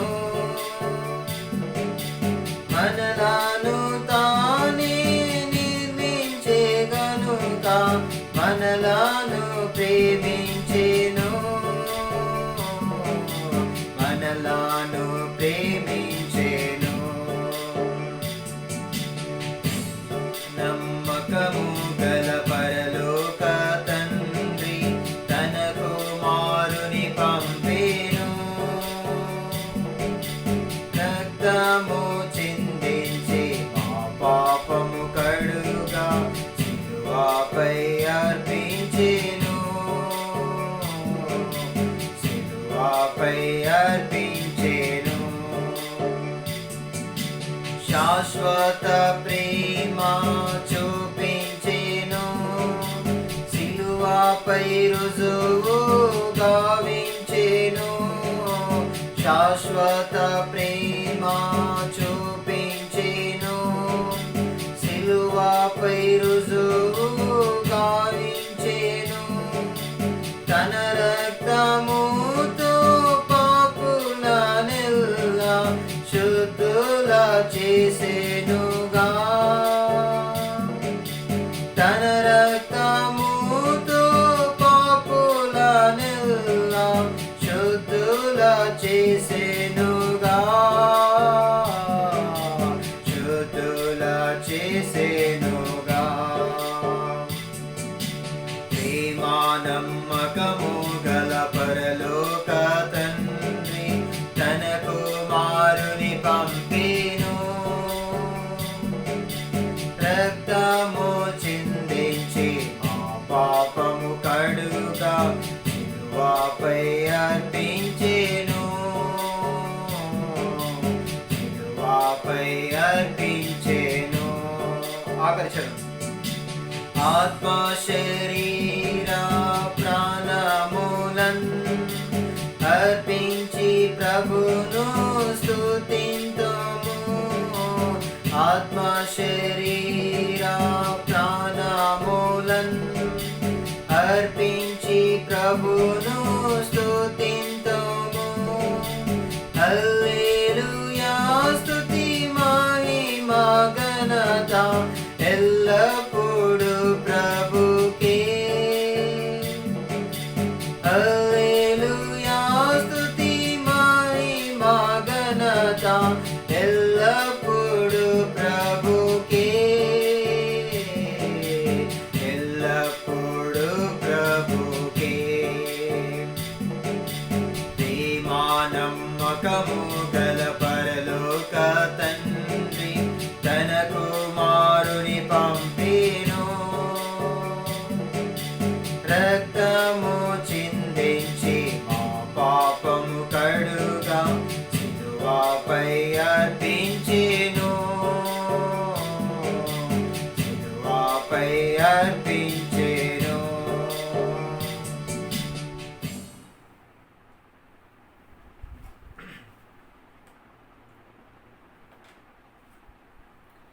బలలోనికి ప్రవేశించక మునుపు దేవుని యొక్క లేఖన భాగంలో నుండి మనం కొన్ని మాటలు చూసుకొని ఆ రీతిగా మనము యోగ్యమైన రీతిలో బలలోనికి మనము ప్రవేశిస్తాం. రండి మనము మాట కూడా మనం చూసుకుంటాం. కీర్తనల గ్రంథము 122వ కీర్తన 122వ కీర్తన 122వ కీర్తన మనము 6వ వచనము అందరం కలిసి చదువుకుంటాం. 122వ కీర్తన 6వ వచనము అందరం కలిసి చదువుకుంటాం. యెరూషలేము యొక్క క్షేమము కొరకు ప్రార్థన చేయుడి. యెరూషలేమా, నిన్ను ప్రేమించువారు వర్ధిల్లుదురు. ఈ రెండవ భాగాన్ని మనమంతా కలిసి చదువుకుంటాం. యెరూషలేమా, నిన్ను ప్రేమించువారు వర్ధిల్లుదురు. యెరూషలేమా నిన్ను ప్రేమించువారు వర్ధిల్లుదురు. ఈ మాట పైన మనము కొన్ని మాటలు మనం చూసుకొని ఆ రీతిగా మనము మరి యోగ్యమైన రీతిలో మనల్ని మనం పరీక్షించుకొని బలలోనికి ప్రవేశిస్తాం. ఆ రీతిగా ప్రభు మనకు సహాయం చేయనట్లు మనము చిన్న ప్రార్థన చేసుకొని ఆ రీతిగా ప్రభు సహాయం ద్వారా ఆత్మ నడిపింపు ద్వారా మనం ముందు కొనసాగుతాం. మా ప్రేమగల తండ్రి, పరిశుద్ధుడైన దేవ, నమ్మదగిన తండ్రి, మీ ఘనమైన పాదములకు వందనాలు చెల్లిస్తుంటున్నాం. అట్లు ఇంతవరకు మీ కృపలో భద్రపరిచి మీరు చేస్తూ వచ్చిన సహాయం అంతటి కొరకై మీకు వందనాలు. మా ప్రేమగల తండ్రి, ఘనమైన గొప్ప దేవ, మీ కృపను బట్టి ప్రభా మరి ఇంతవరకు నడిపిస్తూ వచ్చినందుకై మీకు వందనాలు. ఆరాధించుటలో కూడా సహాయపడుతూ వచ్చినందుకై స్తోత్రములు చెల్లిస్తూ ఉంటున్నాం. ఈ విధంగా తండ్రి ప్రభా మరి యొక్క వర్తమానం అంతట్లో మీరే సహాయం చేయండి. మీ యొక్క ఆత్మ నడిపింపు, ఆత్మ సహాయము ద్వారా మీరే కొనసాగింప చేయము. మీరే కావాల్సిన తలంపులు ఇచ్చి ముందు నడిపించమని వందనములు చెల్లిస్తూ యేసుక్రీస్తు నామములో ప్రార్థించి స్తుతించి అడిగి వేడుకొనుచున్నాం తండ్రి, ఆమేన్. 122వ కీర్తన 6వ వచనము 2వ భాగంలో మనము చూసినట్లయితే ఇక్కడ యెరూషలేము యొక్క క్షేమము, యెరూషలేమా నిన్ను ప్రేమించువారు వర్ధిల్లుదురు అనేటువంటి మాట మనము చూసుకుంటాం. ఈ మొదటి భాగము ప్రభుచితం అయితే మనం సంఘ ప్రార్థనలో చూసుకుంటాం. మరి ఇక రెండవ భాగం ఏదైతే ఉందో మరి యెరూషలేమా నిన్ను ప్రేమించువారు వర్ధిల్లుదురు. చూడండి, యెరూషలేము అనేటువంటి మాట మనం వినగానే మనకు కొన్ని మాటలు జ్ఞాపకం వస్తూ ఉంటాయి. యెరూషలేము అనగా అది పరిశుద్ధ పట్టణము అని పిలువబడుతూ వస్తూ ఉంటున్నది. దీనికి చూసినట్లయితే యెరూషలేమునకు కొన్ని పేర్లు కూడా ఉంటున్నాయి. మరి పరిశుద్ధ పట్టణం అని పిలువబడుతూ ఉంటున్నది. మరి తర్వాత సియోను పట్టణం అని కూడా పిలువబడుతూ ఉంటున్నది. దావీదు పట్టణం అని కూడా పిలువబడుతూ ఉంటున్నది. సియోను పర్వతం అని కూడా మరి దీనికి పేరు ఉంటున్నది. కాబట్టి ఇక్కడ చూసినట్లయితే యెరూషలేము దేవుని యొక్క మందిరమునకు సాదృశ్యంగా ఉంటున్నది. దేవుని యొక్క మందిరమునకు యెరూషలేము అనగా సాదృశ్యంగా ఉంటుంది. ఇక్కడ జాగ్రత్తగా మనము పరిశీలన కానీ చేసినట్లయితే మరి యెరూషలేము దేవుని యొక్క మందిరము. చూడండి, 78వ కీర్తన 68వ వచనంలో అక్కడ అంటాడు, సియోను పర్వతమును ఆయన కోరుకొనెను అనే మాట. చూడండి ఒకసారి 78వ కీర్తన 68వ వచనం. 78వ కీర్తన 68వ వచనంలో మనం ఇక్కడ చూసినట్లయితే ఇక్కడ ఒక మాట కనిపిస్తుంది. 78వ కీర్తన 68వ వచనంలో, యూదా గోత్రమును తాను ప్రేమించిన సియోను పర్వతమును ఆయన కోరుకొనెను. ఏమొచ్చినాడు ఇక్కడ? తాను ప్రేమించిన సియోను పర్వతమును ఆయన కోరుకొనెను అనేటువంటి మాట మనం చూస్తుంటున్నాం. ఇక్కడ మనము యెరూషలేము పరిశుద్ధ పర్వతము, పరిశుద్ధ పట్టణము, సియోను పట్టణము, సియోను పర్వతము ఎవరో కాదు, కానీ ఇది వ్యక్తిగతంగా మనకు మనమే ఈ యొక్క మాటను అన్వయించుకునేటటువంటి వారముగా ఉండాలి. ఎప్పుడైతే ఇది మనకు మనము అన్వయించుకుంటామో అప్పుడే మనకు జీవితాల్లో ఇది నెరవేర్చబడుతుంది. అందుకే యెరూషలేమా నిన్ను ప్రేమించే వారు వర్ధిల్లుదురు అంటున్నాడు. మనము చూసినట్లయితే నిజంగా ఈ యొక్క దేవుని మందిరమునకు సాదృశ్యంగా ఉంటుండగా ఈ మాట మనం జాగ్రత్తగా పరిశీలన చేసినట్లయితే ఇక్కడ చూడండి, యెరూషలేము అనేటువంటి మాట చూసినట్లయితే అక్కడ 2 భాగాలుగా ఆ మాటను మనము విభజించవచ్చు. చూడండి, యెరూషలేము, ఎరు అనగా నెమ్మది. దానికి అర్థం ఏంటంటే ఎరు అంటే నెమ్మది. తర్వాత రెండవ పదం ఏదైతే ఉందో షాలేము, ఆ షాలేము అంటే సమాధానము. నీకు యెరూషలేము అనేటువంటి పదానికి అర్థం ఏంటంటే నెమ్మది, సమాధానము అనేటువంటి అర్థం వస్తుంది. కాబట్టి ఈ యొక్క నెమ్మది, సమాధానము దేవుడు యెరూషలేములో కోరుతా ఉంటున్నాడు. చూడండి, ఇక్కడ ఈ యొక్క మందిరముగా పిలువబడుతూ ఉంటున్నప్పుడు దేవుడు మరి ఆది నుండి కూడా మనం గమనించినట్లయితే చూడండి, యాకోబు దగ్గరకు వచ్చేసరికి మరి ఆ రీతిగా మరి మందిరమును అనేటువంటి మాట అక్కడ మనం చూస్తూ ఉంటున్నాం. చూడండి, అక్కడ ఏమంటున్నాడు? ఆదికాండము 28వ అధ్యాయం. చూడండి, ఆదికాండము 28వ అధ్యాయము యాకోబు తాను ఆ యొక్క మందిరం పట్ల తాను యొక్క ఉద్దేశాన్ని మరి అక్కడ చెప్తూ ఉంటున్నాడు. తాను ఏదైతే ఆ యొక్క కలగంటూ వచ్చినాడో 17వ వచనంలో, ఆది కాండము 28వ అధ్యాయం 17వ వచనం చూడండి. తాను యాకోబు నిద్ర తెలిసి నిశ్చయముగా యెహోవా ఈ స్థలం అందున్నాడు, అది నాకు తెలియకపోయిన అనుకుని భయపడి, ఈ స్థలము ఎంతో భయంకరము, ఇది దేవుని మందిరమే గాని వేరొకటి కాదు, పరలోకపు గవిని ఇదే అనుకునేను. యాకోబు అంతకు మునుపు అదేదో అనుకున్నాడు, కానీ అది దేవుని మందిరము, ఇది ఎంతో భయంకరమైన స్థలము, ఇది మామూలు స్థలం కాదు అని తాను ఎప్పుడైతే గ్రహించినాడో వెంటనే తాను యాకోబు భయపడిపోతా వచ్చినాడు. భయపడి అంటున్నాడు కదా, ఈ స్థలము ఎంతో భయంకరము, ఇది దేవుని మందిరమే కానీ వేరొకటి కాదు అని అంటున్నాడు. ప్రియమైనటువంటి వారలారు, ఇక్కడ మనం జాగ్రత్తగా గమనిస్తే ఈ యొక్క మందిరం గురించి మనము సరైనటువంటి అవగాహన లేనటువంటి వారంగా ఉంటున్నాం. ఇక్కడ యాకోబు అంటున్నాడు కదా, ఈ యొక్క స్థలము ఎంతో భయంకరమైనది, ఇది భయమును పుట్టించేటటువంటి స్థలము. చూడండి, దేవుడు నివాసము చేసేటటువంటి స్థలము, ఇది దేవుడు ఎన్నుకున్నటువంటి స్థలము. యాకోబు గుర్తెరిగి తాను భయపడతా ఉంటున్నాడు. అందుకే ఇక్కడ చూసినట్లయితే చూడండి, అక్కడ ప్రసంగి గ్రంథము 5వ అధ్యాయము 1వ వచనంలో కూడా అంటాడు, నీవు మందిరమునకు వెళ్ళినప్పుడు నీ ప్రవర్తన ఏ రీతిగా ఉందో జాగ్రత్తగా చూసుకొని అందులోనికి ప్రవేశించమని చెప్తా ఉంటున్నాడు. చూడండి ఒకసారి, ప్రసంగి గ్రంథము 5వ అధ్యాయం 1వ వచనంలో అంటాడు, నీవు దేవుని మందిరమునకు పోవునప్పుడు నీ ప్రవర్తన ఏమంటున్నాడు, జాగ్రత్తగా చూచుకొనమని ఇక్కడ సెలవిస్తూ ఉంటున్నాడు. అంటే దేవుని మందిరమును గురించినటువంటి సరైన అవగాహన ఈనాడు ప్రజలు లేనటువంటి వారిగా ఉంటున్నారు.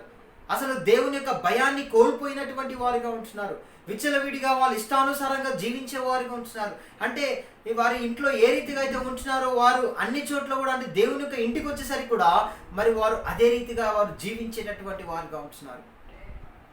దేవుని యొక్క భయము అనేటువంటిది కోల్పోయినటువంటి వారిగా ఉంటున్నారు. అందుకే ఇక్కడ ఏమంటున్నాడంటే, నీవు దేవుని మందిరమునకు పోవునప్పుడు నీ ప్రవర్తన జాగ్రత్తగా చూసుకోమంటున్నాడు. నడినెత్తి మొదలుకొని అరికాల వరకు నీ యొక్క సమస్త అవయవ నిర్మాణం అంతా కూడా ఏ రీతిగా అయితే దేవుడు చక్కదిద్దుతూ వచ్చినాడు, అదంతా కూడా మరలా నీవు దాన్ని పాడు చేస్తూ వచ్చావో దాని అంతటిని కూడా నీవు మరలా తిరిగి సమకూర్చుకొని దేవుని దగ్గరికి వెళ్ళేటప్పుడు, దేవుని యొక్క సన్నిధిలో కూర్చునేటప్పుడు నీవు జాగ్రత్తగా దేవుని యొక్క భయాన్ని నీవు కలిగి ఉండాలి. దేవుని యొక్క భయము లేకుండా అనాలోచనగా నీవు కలిగి ఉంటే కనుక ఎంతో నష్టాన్ని నీవు కొని తెచ్చుకుంటావు. అందుకే ఇక్కడ కింద అంటాడు, నీవు దేవుని సన్నిధిని అనాలోచనగా పలుకుటకు నీ హృదయమును త్వరపడనీయక నీ నోటిని కాచుకోము అని అంటున్నాడు. చూడండి, యేసుక్రీస్తు ప్రభువారు కూడా అక్కడ దేవాలయం దగ్గరికి వచ్చినప్పుడు మత్తయి సువార్త 21వ అధ్యాయం, మత్తయి సువార్త 21వ అధ్యాయము, మత్తయి సువార్త 21వ అధ్యాయము చూడండి, అక్కడ 13వ వచనంలో మనం చూస్తాం. చూడండి, 13వ వచనంలో అంటున్నాడు, నా మందిరము ప్రార్థన మందిరం అనబడును అని వ్రాయబడి ఉన్నది, అయితే మీరు దానిని దొంగల గుహగా చేసేడి వారనెను.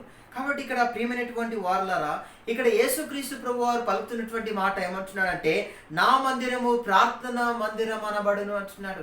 నా మందిరం అంటున్నాడు దేవుడు. చూడండి, యేసుక్రీస్తు ప్రభువారు పలుకుతున్నటువంటి మాటలో ఉన్నటువంటి ఉద్దేశాన్ని మనం గమనించాలి జాగ్రత్తగా. ఇక్కడ ఏమంటున్నాడంటే, నా మందిరము ప్రార్థన మందిరము అని అంటున్నాడు. ఎందుకంటున్నాడు ఈ మాట? నా మందిరము ప్రార్థన మందిరం. ఎందుకంటే ఆ ప్రజలందరూ కూడా ఆ మందిరాన్ని అంతటిని కూడా ఎలా చేశారంటే పాడు చేసేసినారు. ఆ యొక్క మందిరాన్ని అంతటిని కూడా చెల్లాచెదురు చేసేసినారు.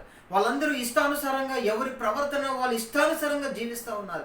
వాళ్ళు ఇష్టం వచ్చినట్టుగా వాళ్ళు ప్రవర్తిస్తూ ఉంటున్నారు. చూడండి, వాళ్ళ సొంత ఆలోచనలు, సొంత తలంపులు ఏవి పడితే అవి ఊహించుకొని వాళ్ళు సొంతంగా వెళ్ళిపోతూ ఉంటున్నారు. దేవుని యొక్క భయం లేనటువంటి వారిగా ఉంటున్నారు. దేవుని యందు భయభక్తులు లేని వారిగా ఉంటున్నారు. దేవుని మందిరం గురించినటువంటి అవగాహన లేనటువంటి ప్రజలుగా ఉంటున్నారు. అందుకే ఆ ప్రజలందరూ కూడా చూసి అక్కడ ఏం చేస్తాం, ఇంకొకటి విషయం ఏంటంటే, ఆ ప్రజలు ఏం చేస్తున్నారు, అక్కడ బయట అంతా వ్యాపారం చేస్తున్నారు. దేవాలయం ద్వారం దగ్గర వారందరూ వ్యాపారం చేస్తూ ఉంటే ప్రభు యేసుక్రీస్తు ప్రభు వారు కోపం వచ్చింది. కోపం వచ్చి వాళ్ళందరి మీదకి విరుచుకుపడి ఆ కోపముతో వాళ్ళందరికీ కూడా ఆ యొక్క వ్యాపారం చేసేటువంటి వారందరినీ కూడా వెళ్ళగొట్టేశాడు. ఆ యొక్క వ్యాపారము చేసినటువంటి వాటిని అన్నిటి కూడా, ఆ బల్లలను అన్నిటి కూడా తోసేసినాడు. దేవునికి అంత కోపం వచ్చింది. ఎందుకంటే దేవుని యొక్క మందిరమును ఎవరైనా కూడా పాడు చేస్తే నేను వారిని పాడు చేస్తానని మన కొరింథీయులకు రాసిన మొదటి పత్రిక 3వ అధ్యాయం 15వ వచనంలో అక్కడ రాయబడతా వచ్చింది. కాబట్టి ఇక్కడ చూసినట్లయితే అని అంటున్నాడు కదా, నా ప్రార్థనా మందిరము అని అంటున్నాడు. ఇది ఏమంటున్నాడు అంటే చూడండి, నా మందిరమును ప్రార్థనా మందిరం అనబడును.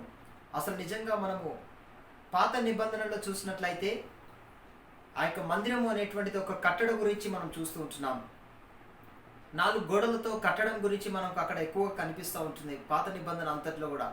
అదే నూతన నిబంధన ప్రకారం చూసినట్లయితే యేసుక్రీస్తు ప్రభువారు ఈ యొక్క మందిరం విషయానికి వచ్చేసరికి దేని గురించి మాట్లాడుతూ ఉంటున్నాడంటే మనమే ఒక మందిరం అని మాట్లాడుతూ ఉన్నాడు. అంటే మనమే ఒక మందిరము. నిజంగా ఇక్కడ అనేక మందికి మందిరంను గూర్చినటువంటి, సంఘమును గూర్చినటువంటి సరైనటువంటి గ్రహింపు, సరైనటువంటి అవగాహన లేనటువంటి ప్రజలుగా ఉంటున్నారు. ఉదయకాల సమయంలో మనము ఆరాధనలో మనము 2 భాగాలను మనం చూసినాం. ఏం చూసాము? మొట్టమొదటిగా మరి ఆ యొక్క పరిమళ వాసనగా చేయడానికి ప్రభు 2 విషయాలు చేస్తూ వచ్చినాడు. ఒకటి ఏం చేశాడు? క్రీస్తు ప్రేమిస్తూ వచ్చినాడు. రెండవదిగా ఏం చేశాడు? తన్ను తాను అప్పగించుకుంటా వచ్చినాడు. అంటే మొదటిగా ఎవరిని ప్రేమించాడు? సంఘాన్ని ప్రేమించినాడు. రెండవదిగా తన్ను తాను అప్పగించుకున్నాడంటే ఎవరి కొరకు అప్పగించుకున్నాడు? సంఘము కొరకు తను తాను అప్పగించుకున్న వాడిగా ఉంటున్నాడు. తర్వాత 3వ భాగము, తాను అప్పగించుకున్న తర్వాత మనం ఏం చేస్తామంటే మరి అంటే యేసుక్రీస్తు ప్రభువారు అప్పగించుకున్న తర్వాత ఏం చేశాడు? సంఘాన్ని కట్టడము ఆరంభించినాడు. అంటే చూడండి, ఇక్కడ మొట్టమొదటిగా మనం చూస్తాము మందిరము అనగా ఏమిటి అనేటువంటి విషయంలో మనం చూసుకున్నట్లయితే చూడండి, తిమోతికి రాసిన మొదటి పత్రిక 3వ అధ్యాయము 15వ వచనం. తిమోతికి రాసిన మొదటి పత్రిక 3వ అధ్యాయం 15వ వచనంలో చూస్తే ఇక్కడ మందిరము అనగా ఏమిటో ఇక్కడ స్పష్టంగా మరి పౌలు ఇక్కడ తెలియజేస్తా ఉంటున్నాడు. చూడండి, తిమోతికి రాసిన మొదటి పత్రిక 3వ అధ్యాయము 15వ వచనంలో అంటాడు, అయినను నేను ఆలస్యము చేసిన ఎడల దేవుని మందిరములో అనగా జీవము గల దేవుని సంఘములో జనులేలాగు ప్రవర్తింపవలెనో అది నీకు తెలియవలెనని ఈ సంగతులు నీకు వ్రాయుచున్నాను. ఆ సంఘము సత్యమునకు స్తంభమును ఆధారమునై ఉన్నది. ఇక్కడ కింద అంటున్నాడు, పైన చూడండి ఒకసారి 15వ వచనంలో దేవుని మందిరములో అనగా, దేవుని మందిరము అంటే ఏంటంట? జీవము గల దేవుని సంఘము అని ఇక్కడ మాట్లాడుతూ ఉన్నాడు. చూడండి, 4 గోడలతో కట్టబడినటువంటి దాని గురించి ఏమంటున్నాడంటే నేను హస్తకృతాలయంలో నివసించను అంటున్నాడు. దేవుడు ఇప్పుడు ఒక మందిరముగా దేనిని చేసుకున్నాడు? పేతురు రాసిన మొదటి పత్రిక 2వ అధ్యాయము 5వ వచనంలో అక్కడ మనం చూస్తే అక్కడ ఆత్మ సంబంధమైన మందిరముగా మనల్ని నిర్మించుకున్న వాడిగా ఉంటున్నాడు. చూడండి, పేతురు రాసిన మొదటి పత్రిక 2వ అధ్యాయము 5వ వచనంలో ఇక్కడ మనం గమనిస్తే యేసుక్రీస్తు ద్వారా దేవునికి అనుకూలములకు ఆత్మ సంబంధమైన బలులు అర్పించుటకు పరిశుద్ధ యాజకులుగా ఉండినట్లు మీరును సజీవమైన రాళ్ల వలె నుండి ఆత్మ సంబంధమైన మందిరముగా కట్టబడుచున్నారు అంటున్నాడు. ఇప్పుడు దేవుడు ఇక్కడ ఏమంటున్నాడంటే ఆత్మ సంబంధమైన మందిరముగా కట్టబడుచున్నారు. ఉదయకాల సమయంలో 2 విషయాలు మనం చూసినాం. ఒకటి, ఈ సంఘమునే క్రీస్తు ప్రేమిస్తా వచ్చాడు. రెండవదిగా చూసినట్లయితే ఈ సంఘము కొరకే యేసుక్రీస్తు ప్రభువారు తన్ను తాను అప్పగించుకున్న వాడిగా ఉంటున్నాడు. అయితే 3వ విషయాన్ని మనం చూస్తాం. ఈ సమయంలో ఇక్కడ అంటున్నాడు కదా, ఏమంటున్నాడు? ఆత్మ సంబంధమైన మందిరముగా కట్టబడుతున్నారు. చూడండి, ఇక్కడ అంటున్నాడు కదా 3వ విషయంలో ఏం చేస్తూ ఉన్నాడంటే క్రీస్తు సంఘాన్ని కడతా ఉంటున్నాడు. మొట్టమొదటిగా క్రీస్తు తాను ప్రేమించిన వాడిగా ఉంటున్నాడు. ఎవరిని? సంఘాన్ని ప్రేమించినాడు. సంఘం అంటే ఎవరు? ఇప్పుడు మనకు అర్థమైంది. మందిరము అంటే ఎవరంట? దేవుని మందిరంలో దేవుని మందిరం అనగా జీవము గల దేవుని సంఘము. జీవము గల దేవుని సంఘం అంటే ఎవరో కాదు, 4 గోడలు కాదు. జీవము గల దేవుని సంఘం అంటే నీవు నేను, మనమే ఒక జీవము గల దేవుని సంఘముగా ఉంటున్నాం. కాబట్టి ప్రియమైనటువంటి వారలారా, ఇక్కడ చూసినట్లయితే ఆ యొక్క జీవము గల దేవుని సంఘములో మనము ఎట్లా ఉండాలనేటువంటి విషయాన్ని మనము నేర్చుకోవడానికి ప్రభు మనకు నేర్పిస్తూ ఉంటున్నాడు. ఇక్కడ మనము జాగ్రత్తగా పరిశీలన చేసినట్లయితే 3వదిగా ఆయన సంఘమును కట్టేవాడిగా ఉంటున్నాడు. మత్తయి సువార్త 16వ అధ్యాయంలో మనకు అక్కడ కనిపిస్తుంది. ఏమంటున్నాడు? మత్తయి సువార్త 16వ అధ్యాయము, మత్తయి సువార్త 16వ అధ్యాయము చూడండి 18వ వచనం.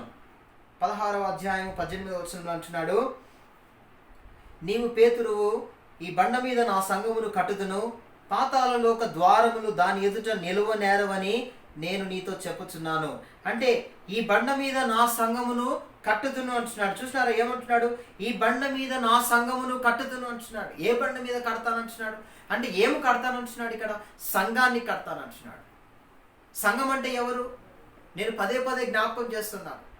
మీరు ఆ యొక్క 4 గోడలతో కట్టబడినటువంటి దాంట్లో నుంచి మీరు బయటికి రావాలి. సంఘము అంటే ఎవరో కాదు, జీవము గల దేవుని సంఘముగా దేవుడు మనల్ని ఎన్నుకున్నాడు.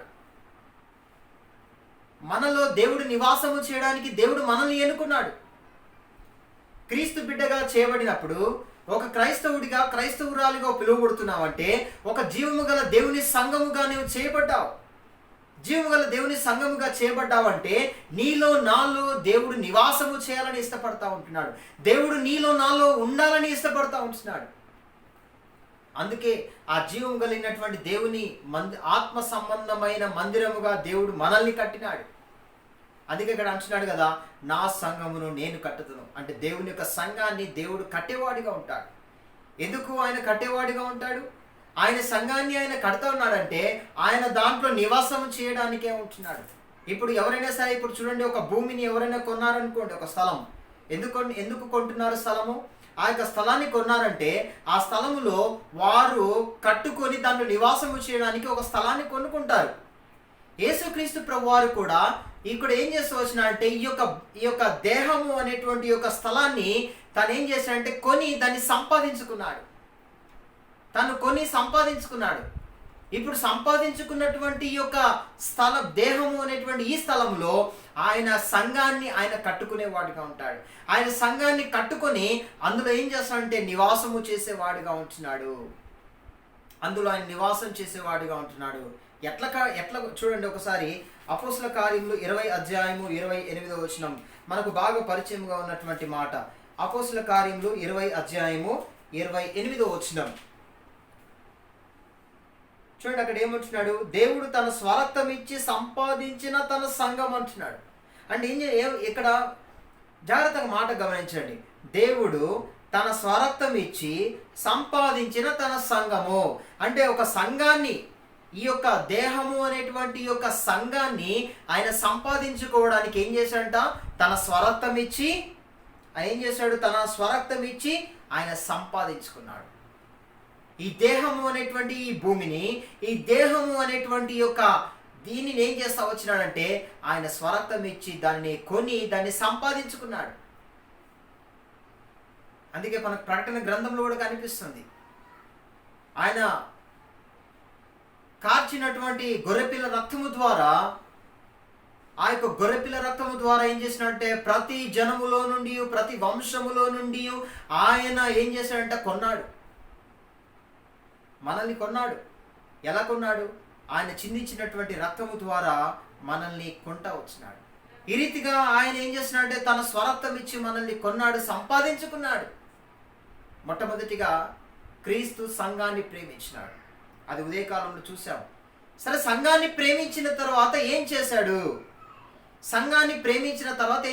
రెండవదిగా తన్ను తాను అర్పించుకున్నాడు. రెండవదిగా సరే, ఇప్పుడు తన్ను తాను అర్పించుకొని దాన్ని సంపాదించుకున్న తర్వాత మూడవదిగా ఏం చేస్తున్నాడంటే సంఘాన్ని కట్టడము ఆయన మనం చూస్తూ ఉంటున్నాం. ఈ యొక్క సంఘము విషయానికి వస్తే జీవము గల దేవుని సంఘముగా మనల్ని ఆయన కట్టడము ఒక విచిత్రముగా ఉంటుంది, ఒక ఆశ్చర్యకరమైనటువంటిదిగా ఉంటుంది. ఆయన యొక్క సంఘమును కట్టేటటువంటి విధానము ఎంతో ఆశ్చర్యపరిచేదిగా ఉంటుంది ఇక్కడ కూడా. అందుకే ఇక్కడ పేతురు విషయంలోకి వస్తే నీవు పేతురువు అని అక్కడ అంటాడు కదా, నా సంఘము నేను కట్టుదును అంటున్నాడు. చూడండి, యెషయా గ్రంథం 51వ అధ్యాయము 1వ వచనంలో చూస్తాం. యెషయా గ్రంథము 51వ అధ్యాయము 1వ వచనం. యెషయా గ్రంథము 51వ అధ్యాయము 1వ వచనం. నీతిని అనుసరించుచు యెహోవాను వెదకుచు నుండి వారలారా నా మాట వినుడి. మీరు ఏ బండ నుండి చెక్కబడితిరో దాన్ని ఆలోచించుడి అని అంటున్నాడు. చూడండి, ఇక్కడ మాట గమనిస్తాము. మీరు ఏ బండ నుండి చెక్కబడితిరో దాన్ని ఆలోచించండి. ఏం ఆలోచించమని చెప్తా ఉన్నాడు? మీరు ఏ బండ నుండి చెక్కబడితిరో, ఏ బండ నుండి చెక్కబడితిరో. చూడండి, బండలో నుండి రాయి వస్తుంది కానీ రాయిలో నుండి బండ రాదు. బండలో నుండి రాయి వస్తుంది. రాయి చిన్నది, బండ పెద్దది. ఈనాడు మనమంతా కూడా రాళ్ల వల్లే మనము కట్టబడుతూ ఉన్నాం. సజీవ రాళ్ల వల్లే మనం కట్టబడుతూ ఉన్నాం. అంటే ఒక సజీవ రాళ్ల వల్లే మనం కట్టబడుతున్నామంటే మనం దేంట్లో నుంచి వచ్చాము? బండలో నుంచి వచ్చాము. ఈ బండ ఎవరు? క్రీస్తు. ఇప్పుడు యేసు క్రీస్తు అనేటువంటి ఆ యొక్క బండలో నుండి ఒక రాయి వల్లే మనం అందరం కూడా వచ్చినాము. అందుకే అక్కడ అంటాడు కదా, సజీవ రాళ్ల వల్లే అని అంటున్నాడు. చూడండి, పేతురు రాసిన మొదటి పత్రిక 2వ అధ్యాయం. చూడండి, పేతురు రాసిన మొదటి పత్రిక 2వ అధ్యాయము 5వ వచనంలో మనం చూస్తాము. పేతురు రాసిన మొదటి పత్రిక 2వ అధ్యాయం 5వ వచనంలో, యేసుక్రీస్తు ద్వారా దేవునికి అనుకూలములగు ఆత్మ సంబంధమైన బలులను నర్పించుటకు పరిశుద్ధ యాజకులుగా ఉండినట్లు మీరును సజీవమైన రాళ్ల వలె నుండి ఆత్మ సంబంధమైన మందిరముగా కట్టబడుచున్నారు అంటున్నాడు. చూసినారా? మీరును సజీవమైన రాళ్ల వలె నుండి అని అంటున్నాడు. అంటే మనం ఎక్కడి నుంచి వచ్చినాము? బండలో నుండి తీయబడినటువంటి రాళ్ళు. ఏ రాళ్ళంట? బండ. బండ అంటే క్రీస్తు. ఆయన సజీవుడు, జీవం కలిగినటువంటి దేవుడు. ఆయనలో నుండి వచ్చినటువంటి మనము రాళ్ల వల్లే ఉంటున్నాము. ఏ రీతిగా? ఏ రాళ్ళు అంట? జీవము కలిగినటువంటి రాళ్ళు. ఈనాడు మందిరముగా అందరూ కూడా ఆత్మ సంబంధమైనటువంటి ఒక్కొక్క రాయి ఏర్పరచుకొని అన్ని ఆత్మలను సంపాదించుకున్న తర్వాత అంటే ఒక్కొక్క రాయి ఒక్కొక్క ఆత్మతో సమానం. పౌలు మరి కొరింథీయులకు రాసిన పత్రిక ఆ యొక్క సంఘానికి చెప్తూ, ఆ యొక్క ఒక్కొక్క ఆత్మ ఒక్కొక్క సంఘం అంటే ఒక్కొక్క సంఘములో ఒక్కొక్క ఆత్మ ఏ రీతిగా అయితే అనేకమైనటువంటి ఆత్మలు సమకూర్చబడి ఉంటాయో అది ఒక సంఘముగా పిలువబడుతుంది. అంటే ఈనాడు ఈ రీతిగా సంఘముగా కట్టబడినటువంటి మనొక దేహంలో అనేకమైనటువంటి అవయవములు ఏ రీతిగా అయితే ఉంటున్నాయో అవన్నీ కూడా ఒక చోట కూర్చబడిన తర్వాత ఇందులో ఉన్నటువంటిది ఒక సంఘముగా పిలువబడుతుంది. ఆ రీతిగానే మరి పౌలు కూడా అంటున్నాడు, ఒక్కొక్క ఆత్మ సజీవమైనటువంటి రాయి. ఆ ఒక్కొక్క ఆత్మ ఒక్కొక్క అవయవముతో పోలుస్తా వచ్చినాడు. ఒక సంఘముగా సమస్తమును అందరూ సమకూర్చబడటం గురించి మాట్లాడుతూ ఉంటున్నాడు. వీరందరూ కూడా క్రీస్తుకు శిరస్వత్వం కింద ఉంటారు. క్రీస్తును అంటి పెట్టుకునేటటువంటి వారిగా ఉంటున్నారు. అయితే ఇక్కడ చూసినట్లయితే ఏమంటున్నాడంటే, అక్కడ అంటున్నాడు, సజీవమైన రాళ్ల వల్లే మనల్ని అందరినీ కూడా ఆయన ఏం చేస్తాడు వచ్చినాడంటే కడతా వచ్చినాడు. సజీవమైన రాళ్ల వల్లే కడతా వచ్చినాడు. అంటే మనమందరం కూడా చనిపోయినటువంటి వారం కాదు, మనము జీవము కలిగినటువంటి రాళ్ల వల్లే సమకూర్చబడుతూ వచ్చినాం. మనం ఆత్మ సంబంధమైన మందిరముగా కట్టబడుతూ వచ్చామంటే మన ప్రవర్తన ఏ రీతిగా ఉండాలి? యేసుక్రీస్తు ద్వారా అని అంటాడు. చూడండి, యేసుక్రీస్తు ద్వారా దేవునికి. చూడండి, కొరింథీయులకు రాసిన మొదటి పత్రిక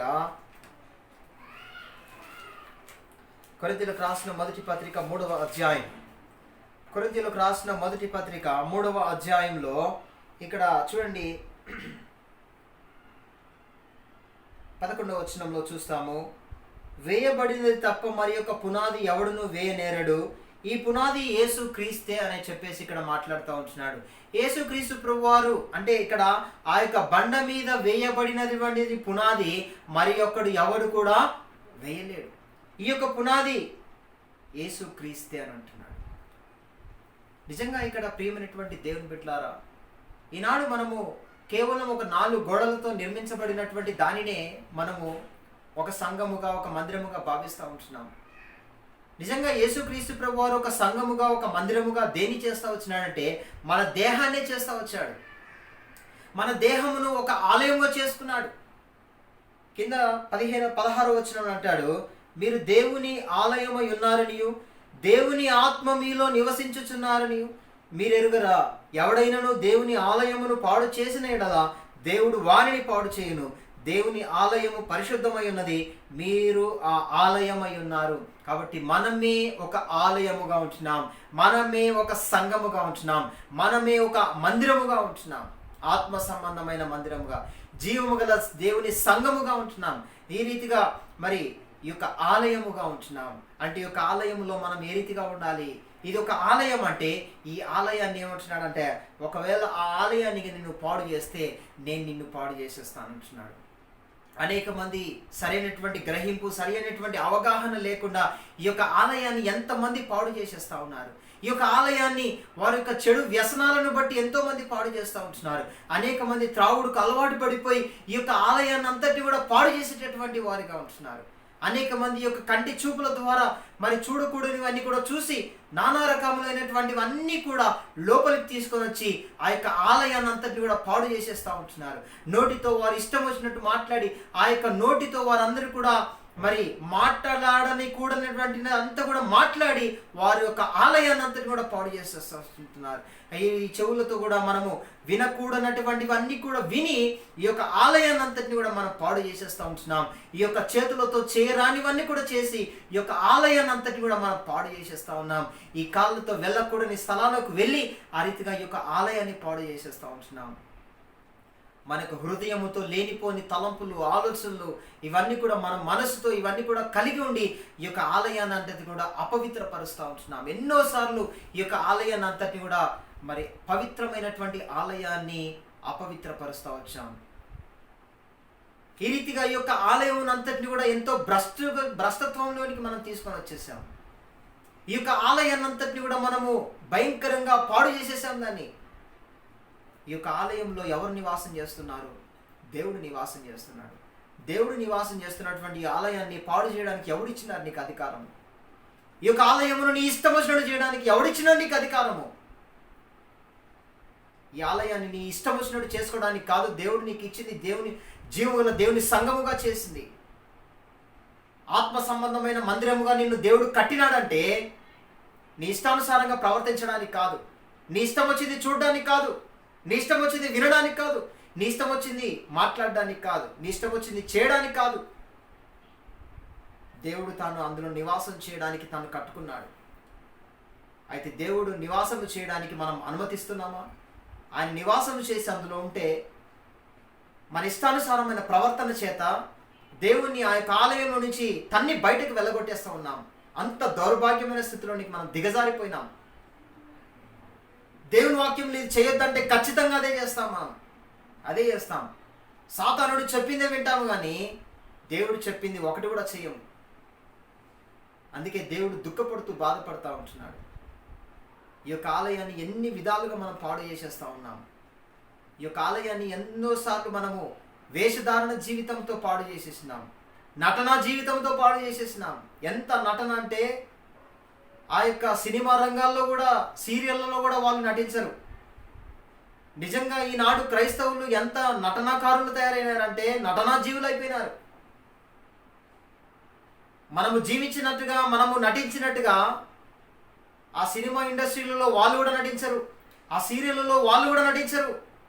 మనం అంతగా నటిస్తాం. అంత వేషధారణ జీవితం మనది, అంత దొంగ జీవితం మనది, అంత భయంకరంగా జీవిస్తూ ఉన్నాం. మనము అంత భయంకరంగా జీవిస్తూ ఉన్నాం.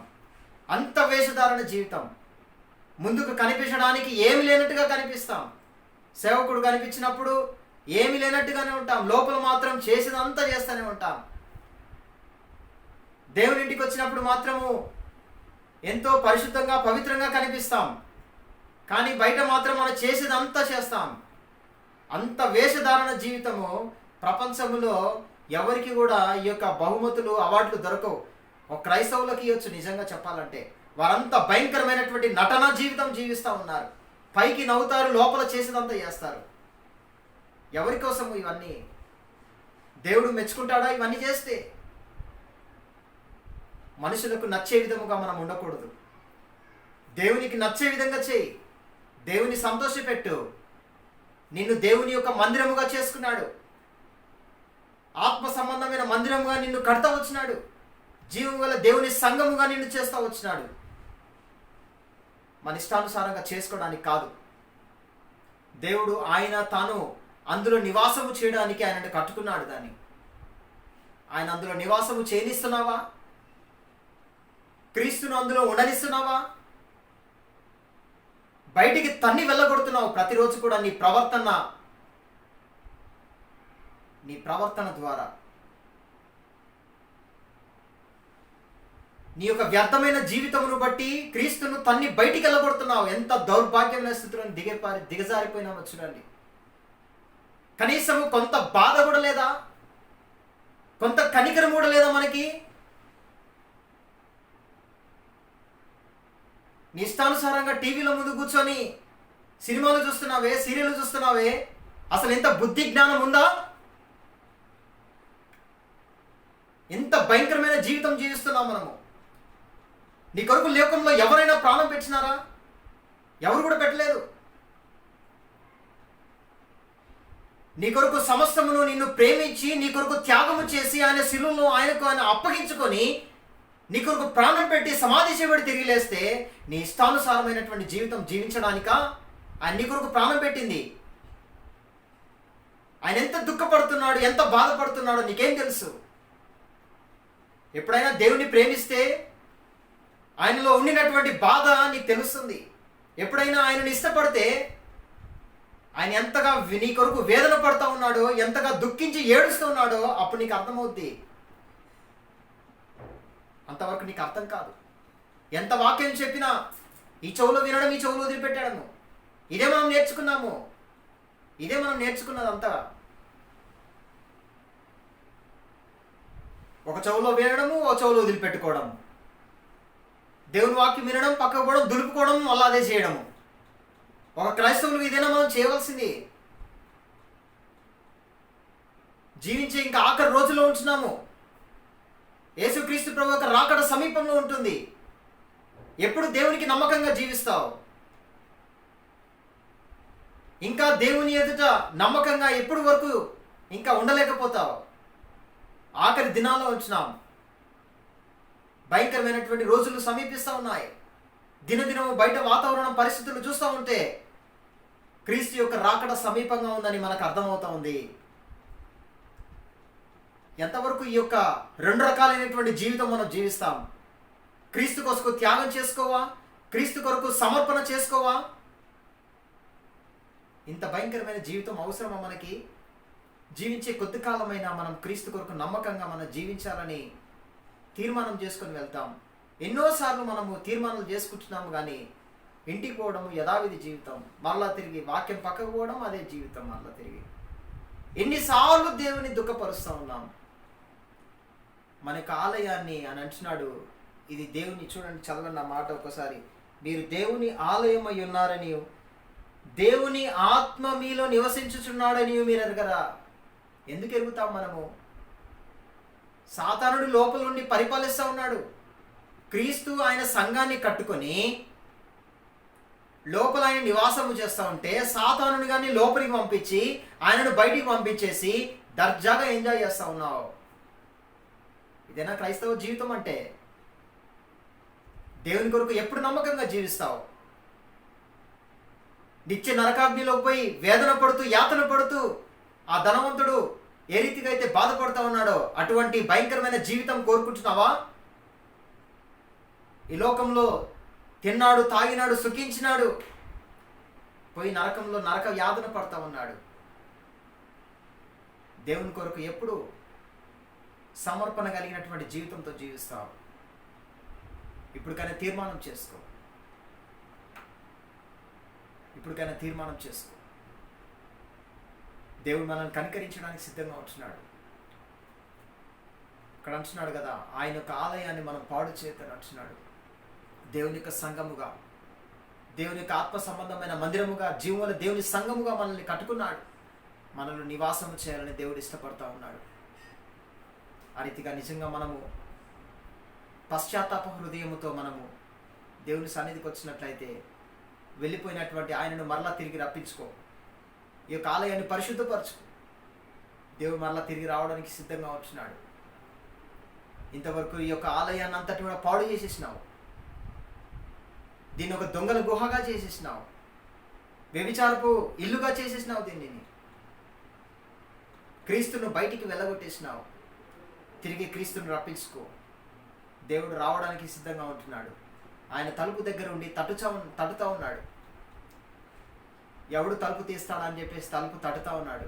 మనం ఆయన నువ్వు బయటే ఉండు అని చెప్పేసి ఆయన బయటనే ఉంచుతున్నాం. ఆయన లోపలికి రావడానికి ఇష్టపడుతున్నాడు. ఆయన ఇంటికి ఆయననే మనం రానిలేనటువంటి దౌర్భాగ్య స్థితిలో ఉంటున్నాం. కాబట్టి మనల్ని మనం పరీక్షించుకొని ఆ రీతిగా సరి చేసుకొని క్రీస్తు కొరకు నమ్మకంగా జీవిస్తాం. క్రీస్తు కొరకు యథార్థమైనటువంటి మనసుతో మనం జీవిస్తాం. క్రీస్తు కొరకు మనము దేనికైనా సిద్ధపడేటటువంటి వారముగా జీవిస్తాం. ఈ లోకంలో సమస్తమును పెంటకుప్పతో సమానముగా మనం ఎంచుకొని ఆ రీతిగా మనం అంతా యోగ్యమైన రీతిలో బలలో కొనసాగుటకై మనము ముందు కొనసాగుతాం. ఆ రీతిగా ప్రభు మనకు సహాయం చేయను గాక.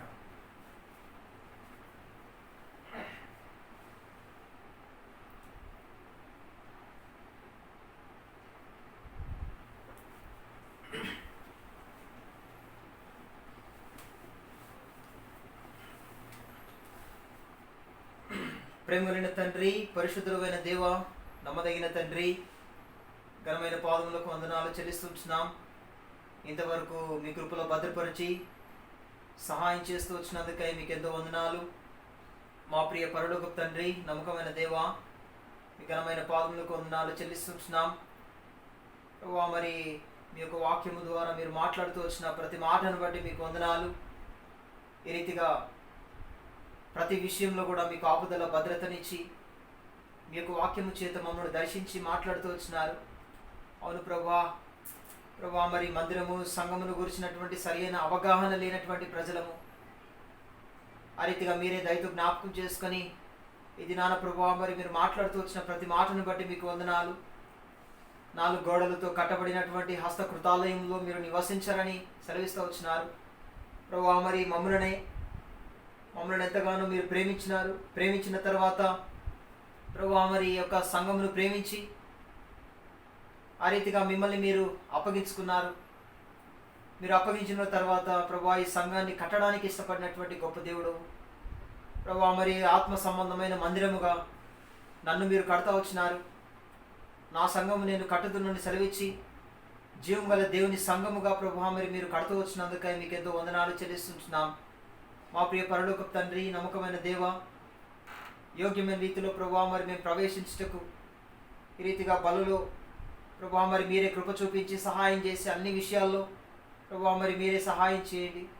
ప్రభా, మరి మీ యొక్క శరీరాన్ని తినడానికి, మీ యొక్క రక్తమును త్రాగడానికి మేము ఎంత మాత్రం యోగ్యులము కాదు, మేము ఎంత మాత్రము అర్హులము కాదు ప్రభా, మరి ఈ యొక్క శరీరంలో ఈ యొక్క రక్తంలో ప్రభా, మరి పాల్పొందుటకై ప్రభా, మరి మేము ఎంత మాత్రము యోగ్యత లేనటువంటి వారము ప్రభా. ఈ యొక్క దేహాన్ని ఎన్నోసార్లు ప్రభా మేము దుఃఖపరుస్తూ వచ్చినాం ప్రభా. మరి యొక్క దేహము ద్వారా ఎన్నోసార్లు ఈ యొక్క ఆలయాన్ని మేము పాడు చేస్తూ వచ్చినాం. నిజంగా తండ్రి, మీరు ఈ యొక్క దేహాన్ని మీరు ఆలయంగా చేసుకున్నారు. ఇందులో మీరు నివాసము చేయాలని ఇష్టపడుతున్నటువంటి దేవుడు. అయితే మేము అనేకమైన సార్లు ప్రభా, మరి మా యొక్క ప్రవర్తనను బట్టి మేము ఎన్నోసార్లు మిమ్మల్ని వేధించినాం, దుఃఖపరిచినాము, బాధ పెట్టినాం ప్రభా. మరి యొక్క దీపాన్ని మేము ఆర్పివేసినటువంటి వారము వచ్చినాం, మిమ్మల్ని బయటికి వెళ్ళగొట్టేసినటువంటి వారము వచ్చినాం ప్రభా. నిజంగా ఎంతో దౌర్భాగ్యమైన స్థితిలోనికి దిగజారిపోయినటువంటి మేము ఎన్నోసార్లు వాక్యం వినినప్పటికీ కూడా అదే ప్రవర్తన, అదే క్రియలు, మార్పు లేనటువంటి జీవితంతో కొనసాగుతూ ఉంటున్నాం దేవా. ఆఖరి దినాల్లో ఉంటున్నాం ప్రభా. మరి మీ కొరకు నమ్మకమైన సాక్షిగా ఉండినట్లు సిద్ధపరిచి సహాయం చేయమని మీ రక్తంతో కడిగి శుద్ధీకరించి అంగీకారముగా మీరు ఆ యోగ్యమైన రీతిలో ప్రభా, మరి యోగ్యమైన జీవితాన్ని మరి మీరు ఈ యొక్క ఆలయంలో ప్రభా నివసించుటకై పరిశుద్ధముగా దీన్ని కాపాడుటకు సహాయం చేయమని వందనములు చెల్లిస్తూ యేసుక్రీస్తు నామములో ప్రార్థించి స్తుతించి అడిగి వేడుకొనుచున్నాం తండ్రి, ఆమేన్.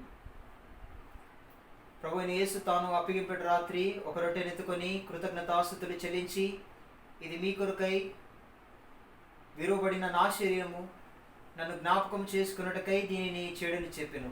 మా ప్రేమగల తండ్రి, నమ్మకమైన దేవ, పరిశుద్ధులమైన తండ్రి, మీ ఘనమైన నామమును బట్టి మీకు వందనాలు చెల్లిస్తుంటున్నాను.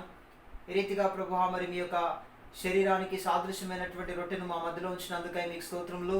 ఈ విధంగా ప్రభువా, మరి ఈ యొక్క శరీరానికి సాదృశ్యమైనటువంటి రొట్టెలో పాలు పొందుటకై యోగ్యత అర్హత మీరు మాకు అనుగ్రహించి సహాయం చేయమని వందనములు చెల్లిస్తూ యేసుక్రీస్తు నామములో ప్రార్థించి స్తుతించి అడిగి వేడుకొనుచున్నాం తండ్రి. ఆమేన్.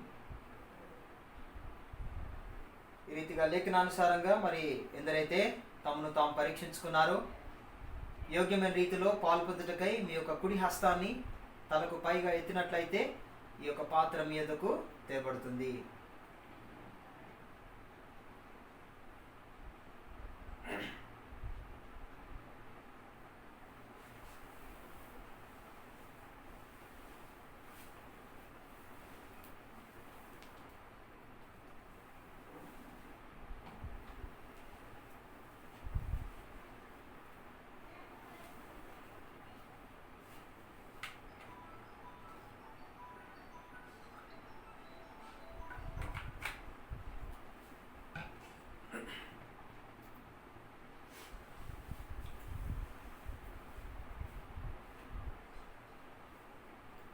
ఆ ప్రకారమే భోజనమైన పిమ్మట ఆ పాత్రను ఎత్తుకొని, ఈ పాత్రలోనిది నా రక్తం వలన క్రొత్త నిబంధన, నేను మరలా తిరిగి వచ్చే వరకు నా మరణమును ప్రచురించుచు నన్ను జ్ఞాపకము చేసుకున్నటకై దీనిని చేయడని చెప్పాను. మా ప్రేమ గల తండ్రి, నమ్మకమైన దేవ, మీ రక్తానికి సాదృశ్యమైనటువంటి ఈ యొక్క ద్రాక్ష రసంలో పాలు పొందుటకై అదే యోగ్యత అదే అర్హత మీరు మాకు అనుగ్రహించి సహాయం చేయమని వందనాలు చెల్లిస్తూ యేసుక్రీస్తు నామములో ప్రార్థించి అడిగి వేడుకొనుచున్నాం తండ్రి. ఆమేన్. మరి ఎందరైతే మరి ఈ రీతిగా రొట్టెలో పాలు పొందుతూ వచ్చినారో ఈ యొక్క ద్రాక్ష రసంలో కూడా పాలు పొందుటకై మీ యొక్క కుడి హస్తాన్ని తలకు పైగా ఎత్తినట్లయితే ఈ యొక్క పాత్ర మీ వద్దకు తేబడుతుంది.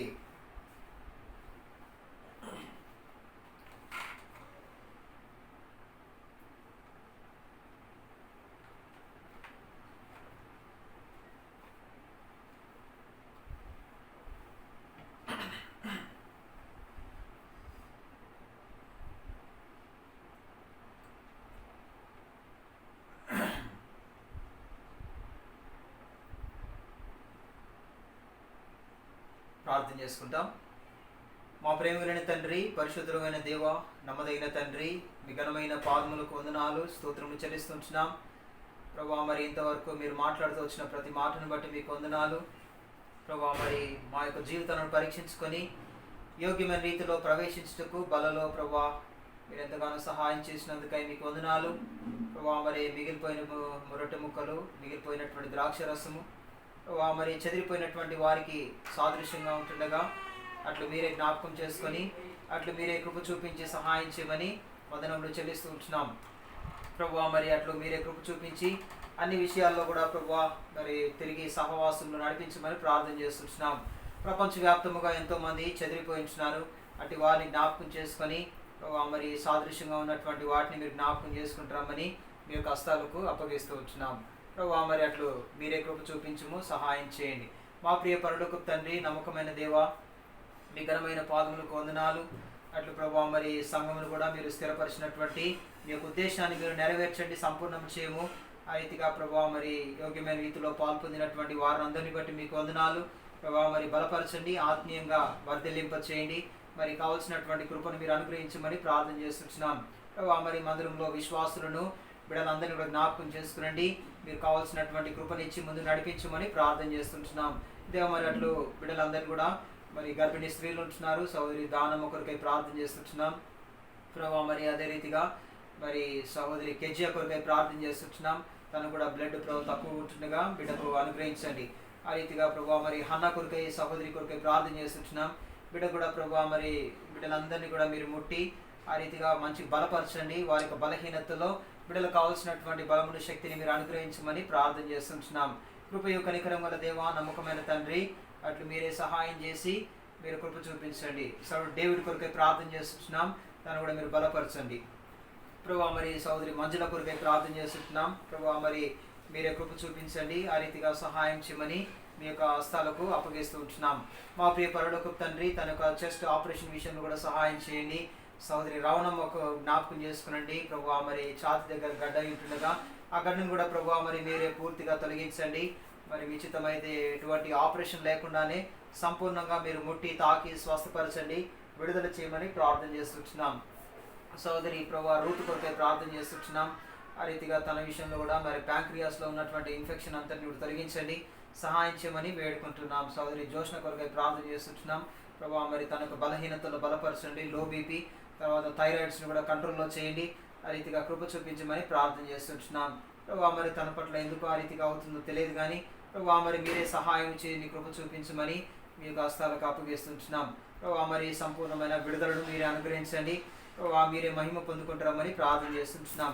మా ప్రియ పరలోకపు తండ్రి, నమ్మకమైన దేవా, అట్లు మీరే కృప చూపించము, సహాయం చేయండి దేవా. మరి అట్లు మరి కావాల్సినటువంటి కృపనిచ్చి ముందుకు నడిపించండి దేవా. మరి ఇంకా బిడ్డలందరినీ కూడా మీరు పేరు పేరు జ్ఞాపకం చేసుకునండి. సోదరి సలోమి కొరకై మరి ఇక స్కిన్ ఇన్ఫెక్షన్తో ఉంటుండగా ముట్టి స్వస్థపరచండి. సోదరుడు ప్రకాష్ కొరకై ప్రార్థన చేస్తున్నాం, స్కిన్ ఇన్ఫెక్షన్ నుంచి పూర్తిగా విడుదల చేయమని ప్రార్థన చేస్తున్నాం. మా ప్రియ పరలోకపు తండ్రి, నమ్మకమైన దేవా, అట్లు బిడ్డలందరినీ కూడా జ్ఞాపకం చేసుకొని ఉద్యోగరీత్యా ప్రభా ఇంకా కొంతమంది మరి అట్లు రాలేకుండా ఉంటున్నారు ప్రభా. మరి వారందరూ కూడా జ్ఞాపకం చేసుకొని సౌడు స్టీఫెన్ కుటుంబము, నఫ్తాలైన కుటుంబము, మరి మతైన కుటుంబము, వీరందరూ కూడా ప్రభా మరి ఊర్లలో మరి స్టక్ అయిపోయినారు. ఆ బిడ్డలందరినీ కూడా మీరు నడిపించండి, సహాయం చేయమని మీ యొక్క హస్తాలకు అప్పగిస్తున్నాం. మా ప్రియ పరలోకపు తండ్రి, అట్లు మీరే కృప చూపించి సహాయం చేయమని మీ యొక్క హస్తాలకు అప్పగిస్తున్నాం. ప్రభా మరి యొక్క వైరస్ కూడా మరి ఎంతగానో విజృంభిస్తూ ఉంటుండగా ప్రభా మరి కేసుల సంఖ్య తగ్గించండి, ప్రభా మరి మరణాల సంఖ్య తగ్గించండి. త్వరగా అందరూ కూడా మరి హాస్పిటల్లో ఉన్నటువంటి వారు డిశ్చార్జ్ అయ్యి వారు తమ ఇంట్లోకి వెళ్ళినట్లు సహాయం చేయమని వేడుకుంటూ ఉన్నాం. ప్రభా మరి యొక్క వైరస్, మరి ఈ యొక్క కరోనా వైరస్ కంటేను ఈ యొక్క పాపం అనేటువంటి వైరస్ ఎంతో భయంకరమైనది ప్రభా. మరి దానికి భయపడకుండా ప్రభా మరి దీనికి ఎంతగానో ప్రజలు భయపడిపోతూ ఉన్నారు. ప్రాణ భయము ప్రభా, మరి అట్లు నరకానికి వెళ్తామనేటువంటి భయము కంటే ప్రభా మరి వారు ఈ రీతిగా ఈ యొక్క మరణ భయం ఎక్కువైపోయింది. అటు వారిని అందరూ కూడా దర్శించి ప్రభా మరి నిజమైనటువంటి మరణ భయమును వారు గుర్తెరుగుటకై సహాయం చేయండి. నిజమైనటువంటి పాపం అనేటువంటి వైరస్ అనేటువంటి భయమును ప్రభా దానికి దూరంగా ఉండినట్లు సహాయం చేయమని ప్రార్థన చేస్తున్నాం దేవా. మరి అట్లు మీరే కృప చూపించి అన్ని విషయాల్లో కూడా మీరే కృప చూపించమని వేడుకుంటూ ఉన్నాం. మా ప్రియ పరలోకపు తండ్రి, అట్లు సమస్తమును మరి అట్లు మీకు అప్పగిస్తూ ఉంటున్నాం. చూడండి మత్తయ్య కొరకై ప్రార్థన చేస్తున్నాం. తను కూడా మీరు బ్యాక్ పెయిన్తో ఉంటున్నాడు, ముట్టి తాకి స్వస్థపరచండి, మరి కావాల్సిన కృపనిచ్చి ముందుకు నడిపించమని వందనాలు చెల్లిస్తూ ముందున్నటువంటి సమయంలో దీవెనకరంగా ఆశీర్వాదకరంగా చేయండి. ఆ రీతిగా ప్రభు మరి యొక్క లాక్డౌన్ త్వరగా ముగించబడి తిరిగి ఈ యొక్క దేవుని ఇంటిలో అందరూ సమకూర్చబడేటటువంటి దినములు త్వరగా మీరు అనుగ్రహించి సహాయం చేయమని వందనములు చెల్లిస్తూ యేసుక్రీస్తు నామములో ప్రార్థించి స్తుతించి అడిగి వేడుకొనుచున్నాం తండ్రి, ఆమేన్.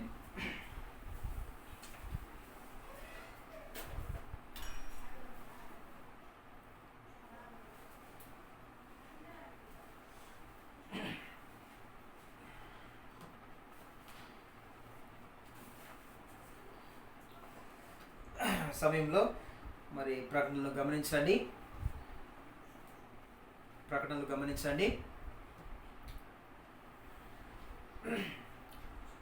మంగళవారము సాయంత్రము 6:30 సంఘ ప్రార్థన కొరకై మనం చేరి వస్తాం. తర్వాత మరి బేస్తవారము 6:30 బైబిల్ స్టడీ కొరకై మనం చేరి వస్తాం. తర్వాత శుక్రవారం ఉదయం 10 గంటలకు కూడా మరి ఆ యొక్క ఉపవాస ప్రార్థన ఉంటుంది. ఉపవాస ప్రార్థన కొరకై చేరి వస్తాం. తిరిగి ఆదివారం ఉదయము 10 గంటల ఉచితమైతే 9:30 మనమంతా ఆరాధన కొరకై మనము చేరి వస్తాం. ఆ రీతిగా మరి త్వరగా ఈ యొక్క లాక్డౌన్ అంతా కూడా ముగించబడి మరి అందరూ కూడా యథావిధిగా దేవుని ఇంటిలో ఆరాధించేటటువంటి దినములు మరి త్వరగా రాగలున్నట్లు సహాయం కొరకై మనము ప్రభువుని వేడుకుంటాం. ప్రభువు మనకు సహాయం చేసేవాడిగా ఉంటున్నాడు. కాబట్టి ఆ రీతిగా మరి అందరూ ప్రార్థనలో మరి విషయాలను కూడా జ్ఞాపకం చేసుకుంటూ రావాల్సిందిగా మనం చేస్తూ ఉంటున్నాం. ఆ రీతిగా మరి మిగతా విషయాలు కూడా అన్ని ఊరికి ప్రార్థన చేస్తాం. మరి ఆ రీతిగా మీరు జ్ఞాపకం చేసుకుంటారండి. మరి ప్రార్థన చేసుకుంటాం.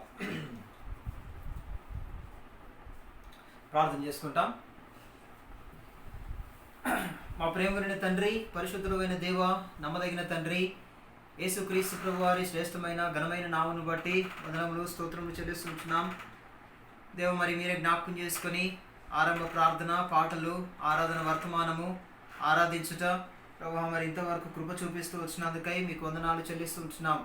అట్లు మీరే జ్ఞాపకం చేసుకొని ప్రభువా మరి ఆరాధన అంతట్లో కూడా మీరే కృప చూపిస్తూ వచ్చినందుకై మీకు వందనాలు చెల్లిస్తూ ఉంటున్నాం. మా ప్రియ పరలోకపు తండ్రి, నమ్మకమైన దేవ, మీ ఘనమైన పాదములకు వందనములు స్తోత్రములు చెల్లిస్తుంటున్నాం. అట్లు మీరే కృప చూపించము, సహాయం చేయండి. దేవాతి దేవ, ప్రభులకు ప్రభ మరి బలవర్తమానం కూడా సహాయం చేసినారు. యోగ్యమైన రీతిలో పాల్పొందుటకై కృప చూపించినందుకై స్తోత్రములు. అట్లు ప్రభా మరి సమస్తమును ఆఖరి వరకు మీ యొక్క సన్నిధి తోడుగా ఉంచినందుకై మీకు వందనాలు చెల్లిస్తుంటున్నాం. ప్రభా మరి లైవ్ ద్వారా ప్రభా ఈ రీతిగా సేవను అందించడంలో ప్రభా మరి మీరే సహాయపడుతూ వచ్చినందుకై మీకు వందనాలు స్తోత్రములు చెల్లిస్తూ ఉంటున్నాం. ప్రభా మరి యొక్క త్వరగా అందరూ కూడా మరి మందిర ఆవరణంలో చేర్చబడేటటువంటి దినములు త్వరగా సమీపించినట్లు సహాయం చేయండి. ప్రభా మరి అట్లు కుటుంబాలన్నిటి కూడా భద్రత, రక్షణ మరి అట్లు మీరు అన్ని విధాలుగా మీరు కుటుంబాలకు అనుగ్రహించి సహాయం చేయమని వందనములు చెల్లిస్తూ మరి తిరిగి కలుసుకొని పర్యంతరము మీ యొక్క సన్ని తోడుగా ఉంచమని యేసుక్రీస్తు నామములో ప్రార్థించి స్తుతించి అడిగి వేడుకొంచున్నాం తండ్రి. ఆమెన్. మన తండ్రి అయిన దేవుని ప్రేమయు, కుమారుడైన యేసుక్రీస్తు ప్రభువారి యొక్క కృపయు, పరిశుద్ధాత్మ యొక్క అన్యోన్య సహవాసం ఇప్పుడును ఎల్లప్పుడూ సదాకాలము చేరి వచ్చినటువంటి బిడ్డలకు రీతిగా మరి లైవ్లో ఉన్నటువంటి వారందరికీ సదాకాలము తోడయుండునుగాక. ఆమేన్. Praise lord.